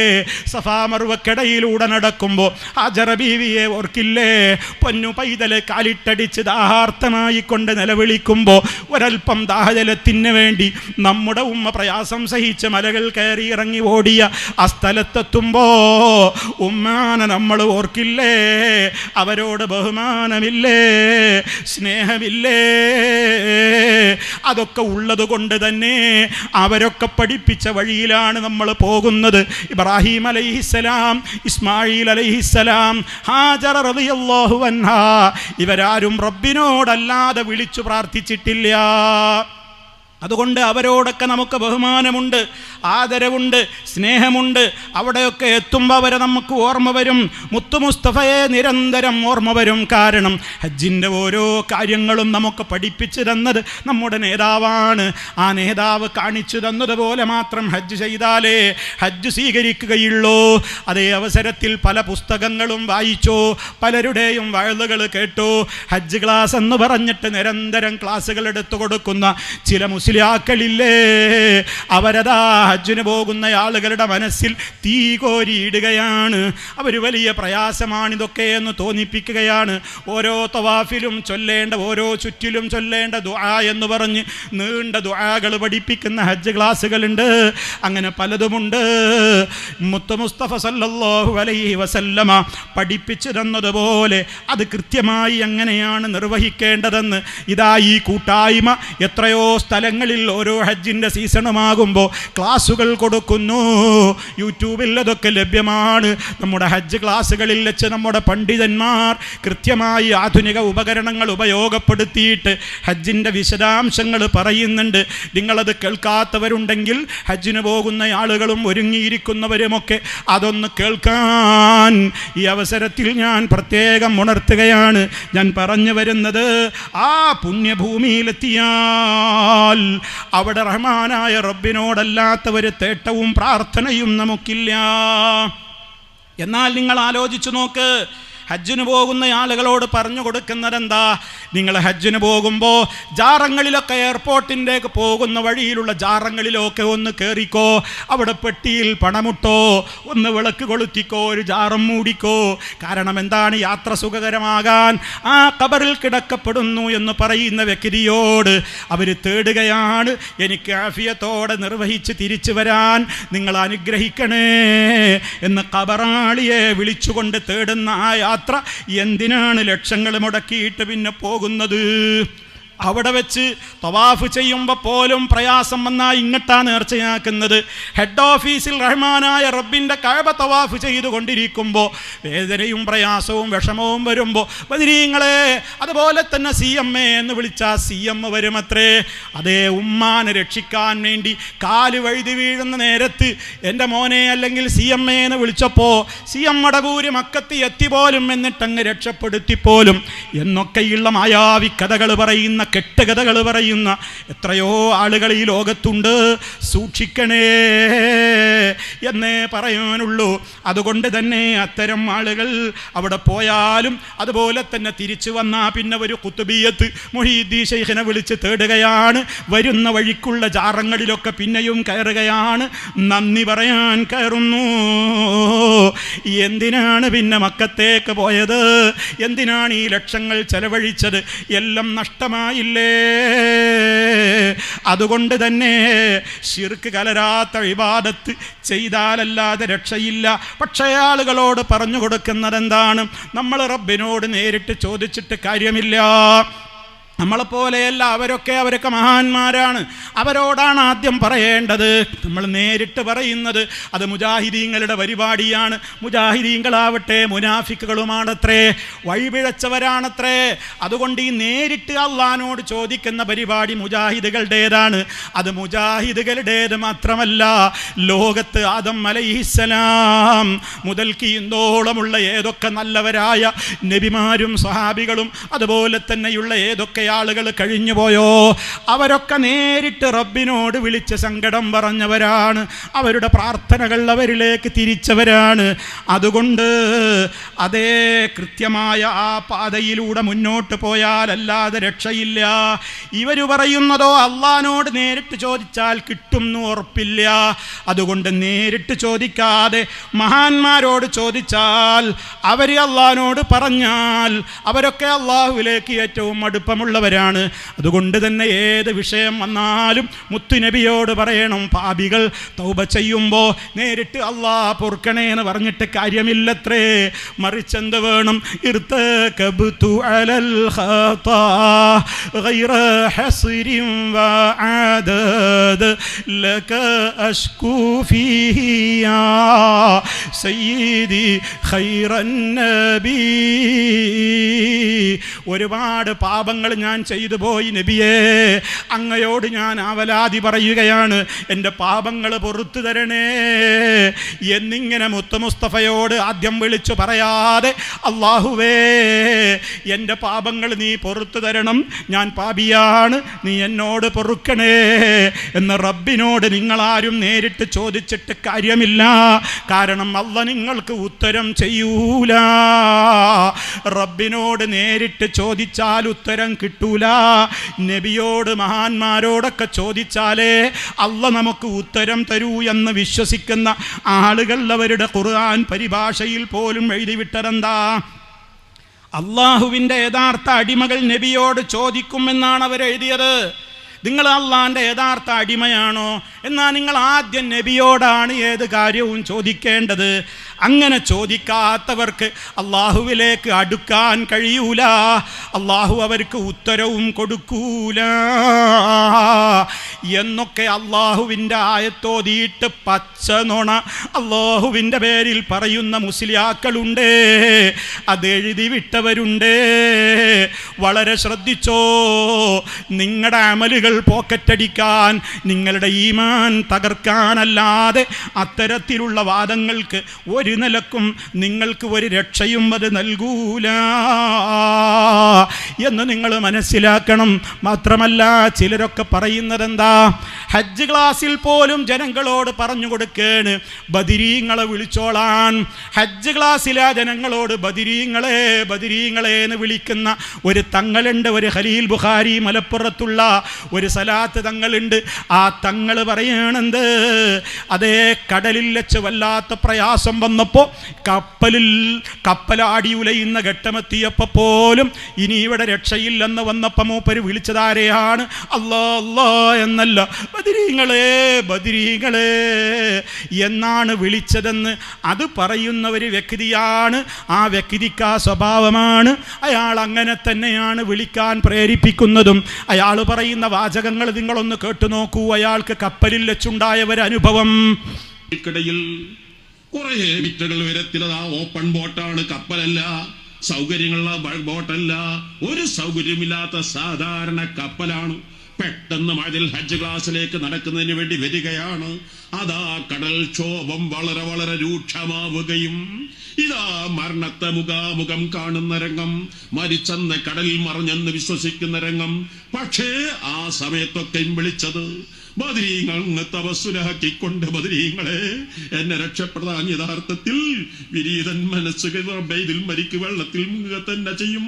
മരിച്ചാൽ ഏതെങ്കിലും മത്സ്യത്തിന്റെ വയറ്റിൽ എന്റെ മയ്യത്ത് സംസ്കരിക്കാൻ പോലും റബ്ബേ എന്നെ എവിടെയെന്ന് കാണാൻ പോലും മനസ്സംഗത്ത് മറിഞ്ഞ സമയത്ത് ഓർമ്മ വന്നത് ബദരീങ്ങളെയാ. ബദരീങ്ങളെ നിങ്ങളല്ലാതെ രക്ഷിക്കാനില്ല, എനിക്ക് വിളിക്കാൻ നിങ്ങളല്ലാതെ മറ്റാരുമില്ല, നിങ്ങൾ എന്റെ കൈവിടല്ലേ. കണ്ടല്ലേ നിങ്ങൾ ആ മനുഷ്യൻ പറയുന്നത് നോക്കൂ. നിങ്ങൾ ബദരീങ്ങളെ ബദരീങ്ങളെ നിങ്ങളല്ലാതെ എനിക്ക് രക്ഷല്ല. ഒരു മൂപ്പര് പറയത് പ്രാർത്ഥനയല്ല. മൂപ്പരുടെ കരച്ചിലും ആ വിനയവും ആ ഇരുന്നിട്ടുള്ള വേറെയും ഇത് പ്രാർത്ഥനയല്ലേ? ഇത് പ്രാർത്ഥനയല്ലെങ്കിൽ വേറെ ഏതാ പ്രാർത്ഥന? അറേബ്യൻ മുശ്രിക്കുകൾ പോലും വിശുദ്ധ ഖുർആൻ പറയുന്നത് വഇദാ ഗശിയഹും മൗജുൻ കല്ലുലലി ദഅവുല്ലാഹ മുഖ്ലിസീന ലഹുദ്ദീൻ. കപ്പലിൽ യാത്ര ചെയ്തുകൊണ്ടിരിക്കെ കാറ്റിലും കോളിലും വിട്ട് നശിക്കും എന്ന ഘട്ടമെത്തിയാൽ അറേബ്യൻ മുശ്രിക്കുകൾ പോലും അവർ വിളിച്ചു പ്രാർത്ഥിക്കുന്ന മറ്റുള്ളവരെയെല്ലാം ഒഴിവാക്കിയിട്ട് അല്ലാ അല്ലാ രക്ഷിക്കണേന്ന് അള്ളാനോട് ആത്മാർത്ഥമായി തേടിയിരുന്നു എന്ന് ഖുർആൻ പറയുമ്പോൾ ഈ തങ്ങളെന്ന് പറയുന്ന വ്യക്തി പറയുകയാണ്, ഞാൻ ബദരീങ്ങളോട് പറഞ്ഞു, ബദരീങ്ങളെ ബദരീങ്ങളെ നിങ്ങളോടല്ലാതെ എനിക്ക് പറയാനില്ല, നിങ്ങളോടല്ലാതെ എനിക്ക് ചോദിക്കാനില്ല. എന്ന് പറയുകയാണ്. ഇയാൾ ഒരു ഹജ്ജ് ക്ലാസ് എടുക്കാൻ വേണ്ടി മഅ്ദിനിലേക്ക് വരുന്ന യാത്രാവേളയിലാണ് ഈ കപ്പലിൽ പെടുന്നത് എന്നുകൂടി നിങ്ങൾ മനസ്സിലാക്കണം.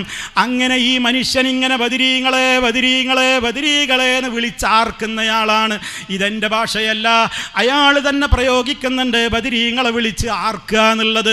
അങ്ങനെ അയാളെക്കുറിച്ച് ജനങ്ങൾക്കിടയിൽ അതാ കാര്യങ്ങൾ വലിയ അപകടമാണല്ലോ ഇയാൾ പ്രചരിപ്പിക്കുന്നതെന്ന് വന്നപ്പോൾ ജനങ്ങൾക്ക് വല്ലാത്ത പ്രശ്നമായി. ആളുകൾ പലയിടത്ത് വെച്ചും ഇദ്ദേഹത്തെ കാണുമ്പോൾ ചോദ്യം ചോദിക്കാൻ തുടങ്ങി, നിങ്ങളെന്തായി ബദരീങ്ങളെ വിളിച്ചാർക്കുന്നത് എന്ന്. ഗൾഫിൽ അദ്ദേഹത്തോട് ഒരാൾ വന്നപ്പോൾ ചോദിച്ചപ്പോൾ അതിനദ്ദേഹം കൊടുത്ത ന്യായീകരണം വലിയ അഭിമാനത്തോടെ അയാൾ പറയുന്ന ഒരു രംഗമുണ്ട്, അതൊന്ന് നിങ്ങൾ കേട്ടു നോക്കൂ. മരിച്ചത് അപ്പോ ഒരാൾക്കൊരു കഴിവുമില്ല, അള്ളാഹു തല കൊടുത്ത കഴിവ് മാത്രം. എന്ന അള്ളാഹു ബാക്കി വരട്ടെ. പറയാതിരിക്കുന്ന അള്ളാഹു അല്ലാത്ത ഒരൊറ്റ ഇലാഹിനെയും ആരാധിക്കൂല, അള്ളാഹു അല്ലാത്ത ഒരാളെയും വിളിച്ച് പ്രാർത്ഥിക്കൂല, അള്ളാഹുവിനോട് മാത്രമേ ഞങ്ങൾ പ്രാർത്ഥിക്കൂ. പക്ഷേ അള്ളാഹു തല ഉമ്മക്കൊരു സ്നേഹം കൊടുത്തിട്ടുണ്ട്. ആ സ്നേഹം ഉമ്മയോട് ചോദിക്കും. അള്ളാഹു തല ഡോക്ടർക്ക് ഒരു കഴിവ് കൊടുത്തിട്ടുണ്ട്, ആയതുകൊണ്ട് ഡോക്ടറോട് പറയും, ഡോക്ടറെ എൻ്റെ രോഗം ശിഫയാക്കണമെന്ന് പറയും. അതേ സ്ഥാനത്ത് ഡോക്ടർക്ക് എങ്ങാനും സ്വന്തമായി കഴിവുണ്ടെന്ന് വിശ്വസിച്ച് പോയാൽ ഇസ്ലാമിൽ നിന്ന് പുറത്തു പോയി. അള്ളാഹു തല ബദരീങ്ങളെ വല്ലാതെ സ്നേഹിച്ചിട്ടുണ്ട്. ആ ബദരീങ്ങൾക്ക് സാധാ മനുഷ്യർക്ക് കൊടുത്തതിനേക്കാൾ കൂടുതൽ കഴിവ് അള്ളാഹുവിന് കൊടുത്തിട്ടുണ്ട്. ആ കഴിവ് ചോദിക്കും. അത് ബദരീ അള്ളാഹ് കൊടുത്ത കഴിവേ ചോദിക്കൂ, അള്ളാഹുവിനെ ഒഴിവാക്കി ഒരാളോടും ചോദിക്കൂല. കണ്ടോ മൂപ്പര് പറയണ എന്താ ന്യായീകരണം പറയണം. ഒരാൾ ചോദിച്ചതാണ് ഗൾഫിൽ നിന്ന്, അല്ല നിങ്ങളെ ഞങ്ങളിങ്ങനെ അദ്ദേഹം പറയുന്നുണ്ട്, നിങ്ങളെപ്പറ്റി ഇങ്ങനെ പറയുന്നുണ്ടല്ലോ ബദരീങ്ങളെ എന്ന് വിളിച്ച് ആർക്കുന്ന ആളാണ്, അതൊക്കെ ഇതിലുണ്ട്. അങ്ങനെ അദ്ദേഹം അതിന് ന്യായീകരണം പറയുകയാണെന്ത്, ഞാനിവിടെ അള്ളാഹുവിനോടല്ലാതെ ചോദിക്കാറില്ല, അള്ളാഹിനോട് മാത്രമേ ഉള്ളൂ ഞാൻ ചോദിക്കുക. പിന്നെ അള്ളാഹു സുബ്ഹാനഹു വ തആല ഓരോരുത്തർക്കും ഓരോ കഴിവ് കൊടുത്തിട്ടുണ്ട്. സ്വന്തമായി ഒരാൾക്കും ഒരു കഴിവുമില്ല, അള്ളാഹ് കൊടുത്ത കഴിവെന്നാണ് ചോദിക്കുന്നത് എന്നാണ് ഇപ്പോൾ ഈ തങ്ങൾ എന്ന് പറയുന്ന മനുഷ്യൻ കൊടുത്ത ന്യായം. ഓ സഹോദരന്മാരെ, നിങ്ങൾ ആലോചിക്കേ, അറേബ്യൻ മുശ്രിക്കുകളും ഇതന്നെയല്ലേ പറഞ്ഞത്? അള്ളാഹുവിൽ പങ്കുചേർത്ത അറേബ്യൻ മുശ്രിക്കുകൾ, റബ്ബല്ലാത്തവരെ വിളിച്ചു പ്രാർത്ഥിച്ചിരുന്ന മുശ്രിക്കുകൾ, അവരുടെ തെൽബിയത്ത്, അവരും ഹജ്ജിന് പോയിരുന്നു. അവർ കഅബക്ക് ചുറ്റും തവാഫ് ചെയ്യുമ്പോൾ അറേബ്യൻ മുശ്രിക്കുകൾ ചൊല്ലിയിരുന്ന ഒരു തെൽബിയത്തുണ്ട്, ലബ്ബൈക ലാ ശരീക ലക. അള്ളാഹുവേ, നിന്റെ വിളിക്ക് ഉത്തരം ചെയ്തുകൊണ്ട് ഞാനിതാ വന്നിരിക്കുകയാണ്. ഇതാരാ പറയുന്നത്? അബൂജഹലടക്കമുള്ള മുശ്രിക്കുകൾ പറയാണ്, ലബ്ബൈക ലാ ശരീക ലക, നിനക്ക് യാതൊരു പങ്കാളിയുമില്ല എന്ന വാക്ക് മുത്തു മുസ്തഫ കേൾക്കുമ്പോ അള്ളാന്റെ റസൂൽ അവരോട് പറയാറുണ്ട്, വൈലക്കും ഖദ് ഖദ്, നിർത്തൂ നിർത്തൂ, അവിടം കൊണ്ട് അവസാനിപ്പിച്ചോളൂ. കാരണം മുത്തുനബിക്കറിയാം ഇതിൻ്റെ അപ്പുറത്ത് ഇനി ഇതേ മുസ്ലിയാർ പറഞ്ഞ ന്യായീകരണമാണ് അന്നവർ പറയുന്നത്. മുത്തു മുസ്തഫാക്ക് അതറിയാം, അവരുടെ തെൽബിയത്ത് അള്ളാന്റെ റസൂൽ കേൾക്കുന്നുണ്ട്. അതുകൊണ്ട് തുടക്കം ഇത് വളരെ ഗംഭീരമാണ്, തുടക്കത്തിൽ ഒരു പ്രശ്നവുമില്ലെന്ന് വന്നപ്പോ നബി സല്ലല്ലാഹു അലൈഹി വസല്ലം അവരോട് പറഞ്ഞിരുന്നു, വൈലക്കും, നിങ്ങൾക്ക് നാശം, ഖദ് ഖദ്, സ്റ്റോപ്പ് ചെയ്യൂ, ഇനി അങ്ങോട്ട് പറയല്ലേ. ഇപ്പൊ ഇതുവരെ പറഞ്ഞതൊക്കെ ശരിയാണെന്ന്, ലബ്ബൈക ലാ ശരീക ലക, നിനക്ക് യാതൊരു പങ്കാളിയുമില്ല എന്ന് അള്ളാഹുവിനോട് നിങ്ങൾ പറഞ്ഞത് അതാണ് കറക്റ്റ്. ഇനി നിങ്ങളൊന്നും കൂട്ടിച്ചേർത്ത് മിണ്ടരുത്. കാരണം അവർ മിണ്ടുന്നത് മുഴുവനും പിന്നെ ഈ തങ്ങൾ പറഞ്ഞതുപോലെയുള്ള ന്യായീകരണ വർത്തമാനമാണ്. എന്തേ അപ്പോഴും മുശ്രിക്കുകൾ പിന്നെ പറയാണ്, ഇല്ലാ ശരീകൻ ഹുവ ലക തംലികുഹു വമാ മലക, പക്ഷേ ചില ഒരു പങ്കാളി നിനക്കുണ്ട്. അല്ലാഹ് അറേബ്യൻ മുശ്രിക്ക് പറയാണ്, ഒരു പങ്കാളി നിനക്കുണ്ട്. എങ്ങനെയുള്ള പങ്കാളിയാണ്? ആ പങ്കാളിക്ക് സ്വന്തമായി ഒരു കഴിവുമുണ്ടെന്ന് ഞാൻ വിശ്വസിക്കുന്നില്ല. ആ പങ്കാളി എങ്ങനെയുള്ള പങ്കാളിയാണ്? തംലികുഹു, നീയാണ് ആ പങ്കാളിയുടെ എല്ലാ കഴിവും ഉടമപ്പെടുത്തുന്നത്, നീ കൊടുത്ത കഴിവേ അവർക്കൊക്കെയുള്ളൂ. വമാ മലക, അവർക്ക് ഒരു കഴിവും വേറെയില്ല. ഇനി അവർക്ക് എന്തെങ്കിലും കഴിവുകൾ അവർക്കുണ്ടെങ്കിൽ തന്നെ മുഴുവനും നീ കൊടുത്തതാണ് റബ്ബേ. അങ്ങനെ സ്വന്തമായി ഒരു കഴിവുമില്ലാത്ത, നീ കൊടുത്ത കഴിവ് മാത്രമുള്ള ചില സഹായികൾ, ചില പാർട്ട്ണർമാർ, ചില ശരീക്ക് ഞങ്ങൾക്കുണ്ട് എന്നാണ് അറേബ്യൻ മുശ്രിക്കുകൾ കൂട്ടിച്ചേർത്തത്. ഇത് മുത്തു മുസ്തഫ അംഗീകരിച്ചു കൊടുത്തോ? എങ്കിൽ അള്ളാന്റെ റസൂൽ എന്തിനാണ് അവരോട് വൈലക്കും, നിങ്ങൾക്ക് നാശം, ഇനി നിങ്ങൾ മിണ്ടല്ലേ മിണ്ടല്ലേ എന്ന് പറയുന്നത്? ഇവർ പറയും പോലെയാണെങ്കിൽ മുത്തു മുസ്തഫ അവിടെ പറയില്ലേ, നിങ്ങൾ പറഞ്ഞത് കറക്റ്റാണ്, യഥാർത്ഥ സുന്നത്ത് ജമാഅത്താണ്. കാരണം അവർ പറയുന്നത് എന്താ? നിന്റെ പങ്കാളി എന്ന് ഞങ്ങൾ വിശ്വസിക്കുന്നവർക്ക് സ്വന്തം കഴിവുണ്ട് നാ വിശ്വസിക്കുന്നത് എന്നാണോ അവർ പറഞ്ഞത്? അല്ലല്ലോ, അള്ള കൊടുത്ത കഴിവേയുള്ളൂ, എല്ലാം അള്ള കൊടുത്തതാണ് എന്ന് പറഞ്ഞിട്ട് പോലും അള്ളാഹൻ്റെ റസൂൽ അത് അനുവദിച്ചില്ലല്ലോ. എങ്കിൽ പിന്നെ തങ്ങളെ, നിങ്ങൾ എന്തിനാണ് ഈ ഹജ്ജിന് പോകുന്ന ആയിരങ്ങളെ വിളിച്ചു കൂട്ടിയിട്ട് ബദരീങ്ങളെ വിളിച്ചതിന് ന്യായീകരണം നിങ്ങൾ പറയുന്നുവോ? പിന്നെ നിങ്ങളുടെ ന്യായീകരണം എന്താ നിങ്ങൾ പറഞ്ഞത്? ഉമ്മാനെ വിളിക്കാറില്ലേ വയറുവേദന വരുമ്പോ? അതുപോലെ തന്നെ കാലൊന്ന് വെച്ച് മുട്ടിയ എൻ്റെ മോന്ന് വിളിക്കാറില്ലേ? ഇയാളുടെ ആ ക്ലിപ്പിലുണ്ട്, സമയപരിമിതി കൊണ്ട് ഞാൻ ഒഴിവാക്കിയതാണ്. എൻ്റെ മോ എന്ന് വിളിക്കാറില്ലേ? രോഗം വന്നാ ഡോക്ടറെ സമീപിക്കാറില്ലേ? ഇതൊക്കെ ശിർക്കാകുമോ എന്ന് ചോദിക്കുന്നു അത്രേ മൂപ്പര്. നിങ്ങൾ ആലോചിച്ചു നോക്കൂ, എന്തൊരു കബളിപ്പിക്കലാണ് ഈ മുസ്ലിയാക്കന്മാർ നടത്തുന്നത്. ഓ, സാധാരണക്കാരൻ്റെ ആവറേജ് ബുദ്ധി പോലും ഇല്ലാതെ ആയിപ്പോയല്ലോ. ഉമ്മാനെ വിളിക്കും പോലെയാണോ ബദരീങ്ങളെ വിളിക്കുന്നത്? ഡോക്ടറുടെ അടുത്ത് പോകും പോലെയാണോ ബദരീങ്ങളെ വിളിക്കുന്നത്? ഉമ്മാന്ന് വിളിക്കുമ്പോൾ നമ്മളൊക്കെ എന്താ എൻ്റെ ഉമ്മാന്ന് നമ്മൾ പറയണില്ലേ? എന്താ ഇതിൻ്റെ അർത്ഥം? എൻ്റെ ഉമ്മ ഞാൻ എവിടെ നിന്ന് വിളിച്ചാലും കേൾക്കുന്നുണ്ട്, എൻ്റെ ഉമ്മ ഞാൻ എവിടെയായാലും കാണുന്നുണ്ട്. ഇനി എനിക്ക് സംസാരിക്കാനും വിളിച്ചാർക്കാനും ഒന്നും കഴിവില്ലെങ്കിൽ പോലും എൻ്റെ ഉമ്മ എൻ്റെ ഹൃദയത്തിലുള്ളതൊക്കെ അറിയുന്നുണ്ട്. എൻ്റെ ഉമ്മ എവിടെയായാലും എനിക്ക് ഉത്തരം തരുന്ന മുജീബാണ്. എൻ്റെ ഉമ്മാനോട് ഞാൻ എന്ത് ചോദിച്ചാലും എൻ്റെ ഉമ്മാക്ക് അതിനൊക്കെ ഉത്തരം ചെയ്യാൻ കഴിവുള്ള ഖദീറാണ്. ആ വിശ്വാസത്തോടെ ആരാണ് ഇവിടെ എൻ്റെ എന്ന് വിളിച്ച് കരയാറുള്ളത്? അതേ അവസരത്തിൽ ബദരീങ്ങളെ, അങ്ങനെയുള്ള ആളുകളെയൊക്കെ വിളിച്ച് തേടുമ്പോ എന്താണ് വിശ്വസിക്കുന്നത്? ഇത് രണ്ടും ഒരുപോലെയാണെന്ന് പറഞ്ഞു കൊടുത്ത് ഹജ്ജ് ക്ലാസ്സിൽ ആ സാധുക്കൾ അത് കേട്ടിട്ട് അതേ ഹജ്ജിന് പോയിട്ട് അവിടെ വെച്ച് അറഫായിൽ വെച്ചും മിനായിൽ വെച്ചും തവാഫിൻ്റെ നേരത്തും സഫാ മർവക്കിടയിൽ വെച്ചുമൊക്കെ മുഹീദ്ദീൻ ശൈഖിനെയും ബദരീങ്ങളെയും CM മടവൂരിനെയും അങ്ങനെ പലരും അവരെ വിളിച്ചാൽ വിളിപ്പുറത്ത് ഹാജരാകുമെന്ന വിശ്വാസം വെച്ച് വിളിച്ചുകൊണ്ട് എന്തിനാണ് ഹജ്ജിന് പോകുന്നത് കൂട്ടരേ? ആ ഹജ്ജാർക്കാണ് വേണ്ടത്? മുഴുവൻ ബാത്തിലല്ലേ? അതുകൊണ്ട് ഇത്തരം കബളിപ്പിക്കുന്ന അത്തരത്തിലുള്ള ആളുകൾ അവരുടെ അത്തരത്തിലുള്ള കബളിപ്പിക്കലെ കുറിച്ച് ജാഗ്രത പാലിക്കണേ എന്നാണ് എനിക്ക് ഈ അവസരത്തിൽ ഓർമ്മപ്പെടുത്തുവാനുള്ളത്. നിങ്ങൾ ആലോചിച്ചു നോക്കൂ, കടലിൽ വെച്ച് പോലും ഈ ഭാഗം ഈ വിധത്തിലുള്ള പ്രവർത്തനങ്ങൾ ചെയ്യുമ്പോൾ അറേബ്യൻ മുശ്രിക്കുകളെപ്പോലും നാണിപ്പിക്കുന്ന നിലക്കുള്ള വിശ്വാസങ്ങൾ വെച്ച് പുലർത്തുമ്പോൾ ഈ സമൂഹത്തിൻ്റെ മുമ്പിൽ, അത് നമ്മുടെ കുടുംബത്തിലും കുടുംബക്കാരോടുമൊക്കെ മക്കളോട് പ്രത്യേകിച്ചും ഇതൊക്കെ പറഞ്ഞു കൊടുക്കേണ്ട കടമയുള്ള കുടുംബങ്ങളാണ് ഈ ഇരിക്കുന്നത്. നമ്മേക്കാൾ ഉന്നതരായ മഹാന്മാരായ പ്രവാചകന്മാരുടെ വീടുകളിൽ പോലും മക്കളോടുള്ള ഉപദേശം അതേ ഉയർന്ന് കേൾക്കാമായിരുന്നു. വവസ്സാ ബിഹാ ഇബ്രാഹീമു ബനീഹി വയഖൂബ്, മഹാനായ ഇബ്രാഹിം അലൈഹിസ്സലാം അതുപോലെ തന്നെ യാക്കൂബ് നബി അലൈഹിസ്സലാം മക്കളോട് വിളിച്ചുകൊണ്ട് പറയുകയാണ്, യാ ബനിയ, എൻ്റെ മക്കളെ, ഇന്നല്ലാഹ അസ്തഫാ ലക്കുമുദ്ദീന, നിങ്ങൾക്ക് അല്ലാഹ് ദീന് തിരഞ്ഞെടുത്ത് തന്നിരിക്കുന്നു, മുസ്ലിമീങ്ങളായിക്കൊണ്ടല്ലാതെ നിങ്ങൾ മരിക്കരുതെന്ന് യാക്കൂബ് അലൈഹിസ്സലാമിൻ്റെ മരണം ആസന്നമായ മരണക്കിടക്കയിൽ വെച്ച് മക്കളോട് വിളിച്ചു പറയുന്നുണ്ട്. നിങ്ങൾ എനിക്ക് ശേഷം എന്തിനെയാണ് ആരെയാണ് ആരാധിക്കുക?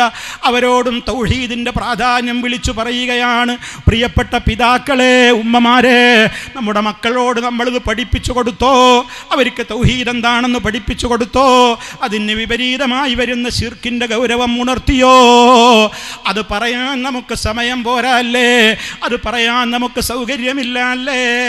അത് പറഞ്ഞാൽ ആളുകൾക്കിടയിൽ നിന്ന് ഒറ്റപ്പെടുമെന്ന് വിചാരിച്ച് കുടുംബക്കാരോട് മിണ്ടൂല, മക്കളോട് പറയൂല, ബാപ്പയോട് പറയൂല, ഉമ്മയോട് പറയൂല, ആങ്ങളയോട് പറയൂല, പെങ്ങളോട് മക്കളോട് പറയൂല, ഭാര്യയോട് പറയൂല, ഭർത്താവിനോട് പറയൂല, അയൽക്കാരോട് പറയൂല, ബന്ധുക്കളോടും അല്ലാത്തവരോടും ഒന്നും പറയാതെ അങ്ങനെ ജീവിച്ചു മരിച്ചു പോയാലാണോ നമുക്ക് സ്വർഗം കിട്ടുക? ത്യാഗം വേണ്ടേ? കുറച്ച് വിഷമം സഹിക്കാതെ ദീന് പറയാൻ പറ്റൂല.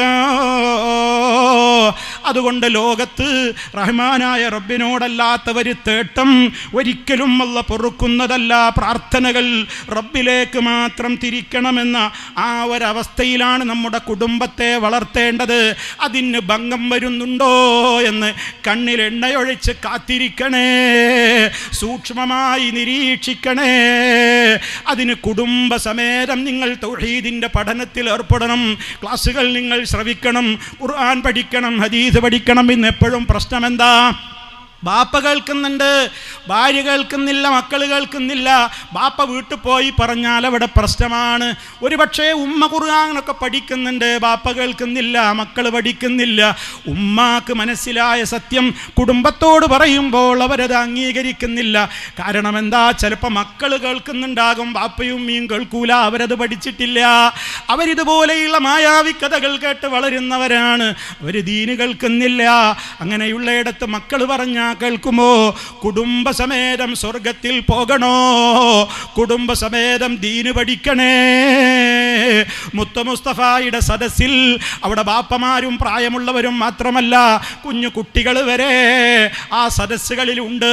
അവർ ഖുർആൻ കേൾക്കുന്നുണ്ട്, അവർ ഹദീസുകൾ കേൾക്കുന്നുണ്ട്, അവർ ഇസ്ലാമിൻ്റെ അഖീദ പഠിക്കുന്നുണ്ട്, അവർ ഇസ്ലാമിൻ്റെ വിഷയങ്ങൾ പഠിക്കുന്നുണ്ട്.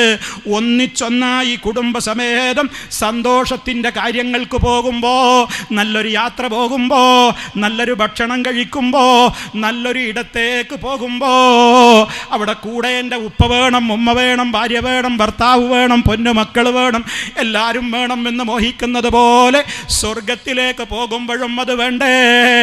അതിന് റബ്ബ് പറയുന്നത് പോലെ ജീവിക്കേണ്ടത് എങ്ങനെയാണെന്ന് പഠിപ്പിക്കുന്ന സദസ്സുകളിലും കുടുംബസമേതം എത്തണം.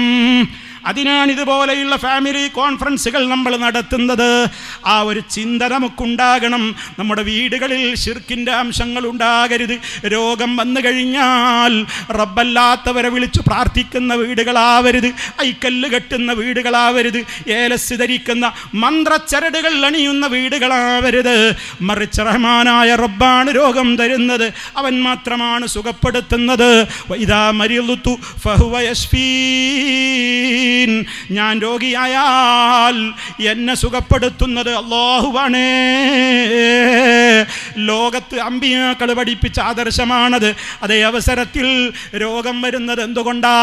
അത് മറ്റവൻ ഇന്ന ഈ രൂപത്തിലുള്ള ഇവിടെ വീട് വെച്ചപ്പോൾ പ്രശ്നമുണ്ടായിരുന്നു, കന്നിമൂല നോക്കിയിട്ടില്ല, അതാണ് രോഗം വിട്ടു പോകാത്തത്. കുളിമുറി അതിൻ്റെ സ്ഥാനം തെറ്റിയിട്ടുണ്ട്. അടുക്കള പ്രശ്നമാണ്, അടുപ്പിന് ദോഷമുണ്ട്, പറമ്പിന് ദോഷമുണ്ട്, അടുക്കള വെച്ചത് ശരിയായിട്ടില്ല, ബെഡ്റൂം വാസ്തുദേവൻ കിടക്കുന്നിടത്താണ്. ഇങ്ങനെ വാസ്തുദേവൻ എന്ന പേര് പറഞ്ഞാലും അല്ലെങ്കിലുമൊക്കെ അതിനൊക്കെ അറബിയിലെ ചില പേരുകൾ ഇട്ടിട്ട് ഇങ്ങനെ വീടുകളിലേക്ക് നോട്ടത്തിന് വരുന്ന ചില കള്ളത്തങ്ങന്മാരുണ്ട്. ചില വടിത്തങ്ങന്മാരും അല്ലാത്തവരും വടിയുള്ളവരും അല്ലാത്തവരുമൊക്കെ കയറി വരുമ്പോൾ അടുപ്പിക്കല്ലേ. മുത്ത മുസ്തഫയുടെ കാലത്തെന്ത് കന്നിമൂല, അവിടെ എന്ത് വാസ്തുദേവനാടോ? അത് അന്യ സമുദായക്കാരുടെ വിശ്വാസങ്ങളല്ലേ? അത് അവർക്ക് വിശ്വസിക്കാൻ സ്വാതന്ത്ര്യമുണ്ട്, അവരത് ചെയ്തോട്ടെ, അവരതിൻ്റെ പൂജകൾ ചെയ്തോട്ടെ.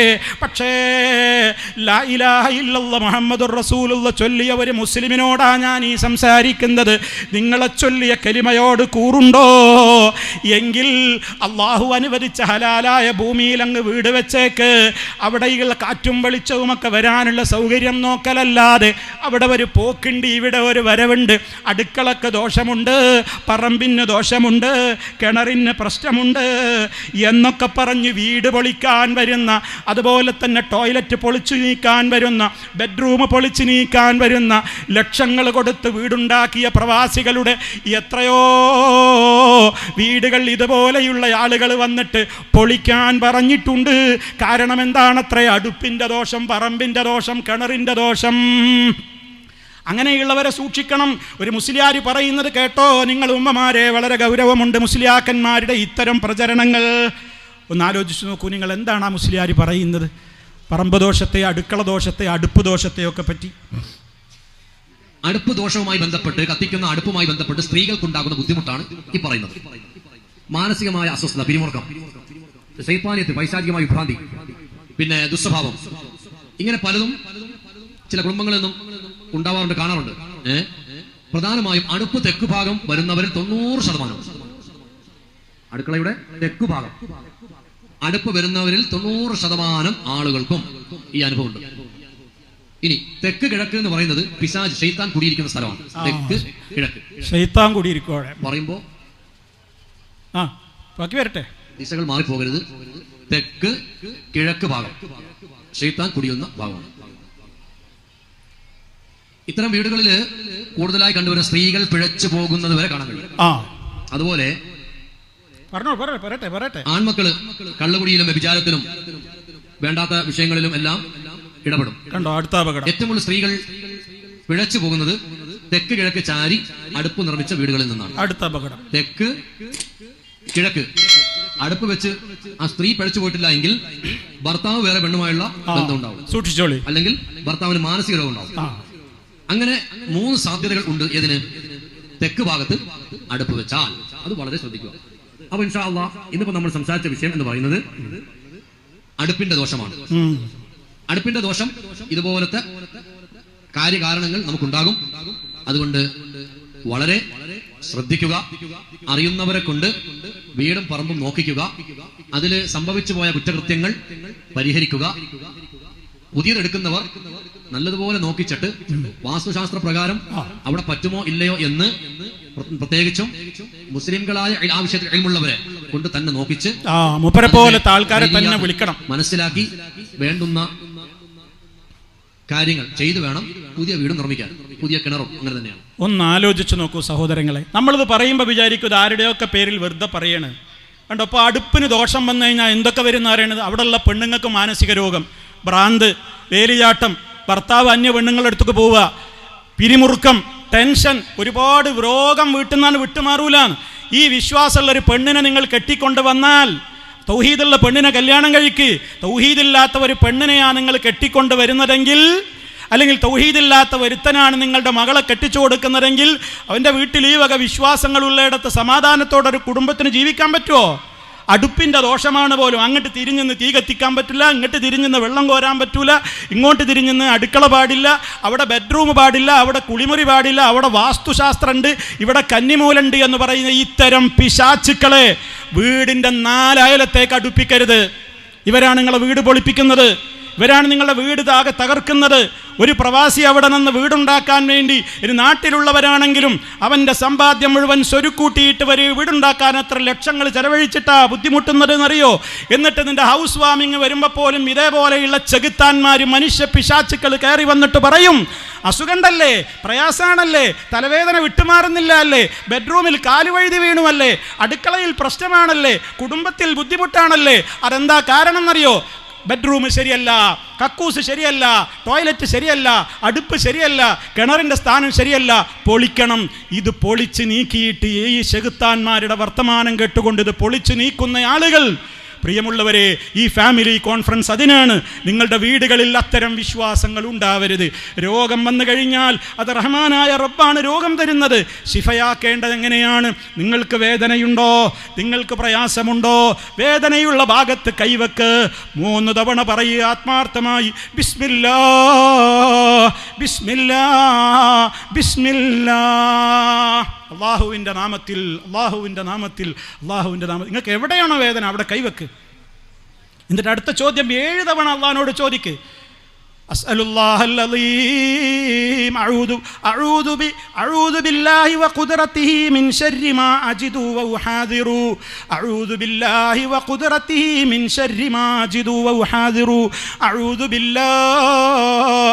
അല്ലാഹുവേ, അല്ലാഹുവിനോട് ഞാൻ കാവൽ തേടുകയാണ്, അല്ലാഹുവിൻ്റെ നാമത്തിൽ ചോദിക്കുകയാണ്, അവനോട് ഞാൻ കാവൽ തേടുകയാണ്. ബിഖുദ്റതി അഊദു ബില്ലാഹി വഖുദ്റതിഹി, അവൻ്റെ കഴിവിനെ മുൻനിർത്തി മുൻനിർത്തിക്കൊണ്ട് റബ്ബിൻ്റെ ഖുദ്റത്ത്, ആ ഖുദ്റത്തിൽ എനിക്ക് അടിയുറച്ച വിശ്വാസമുണ്ട്. ഞാനിതാ കാവൽ തേടുന്നു എന്തില്ലെന്ന്, മിൻ ശർരി മാ അജിദു വ ഉഹാദിറു, എനിക്കനുഭവപ്പെടുന്ന വേദന, അതുപോലെ തന്നെ എനിക്ക് തോന്നുന്ന പേടി, ഇതെന്ത് അസുഖമാണ് റബ്ബേ, ഇത് വലിയ വലിയ അസുഖമാണോ എന്നൊക്കെയുള്ള ബേജാർ എനിക്കുണ്ട്, വേദനയുണ്ട്. റഹ്മാനായ റബ്ബേ, നിന്റെ നാമത്തിൽ നിന്റെ നാമത്തിൽ നിന്റെ നാമത്തിൽ നിന്നോട് ഞാൻ അഭയം തേടുന്നു, കാവല് തരണേ. ഇത് തേടാനാണ് ഞങ്ങളെ നേതാവ്, അതേ ലോകത്തിൻ്റെ നേതാവ് മുത്തു മുസ്തഫ സ്വല്ലല്ലാഹു അലൈഹി വസല്ലമ സ്വഹാബത്തിന് പഠിപ്പിച്ചു കൊടുത്തത്.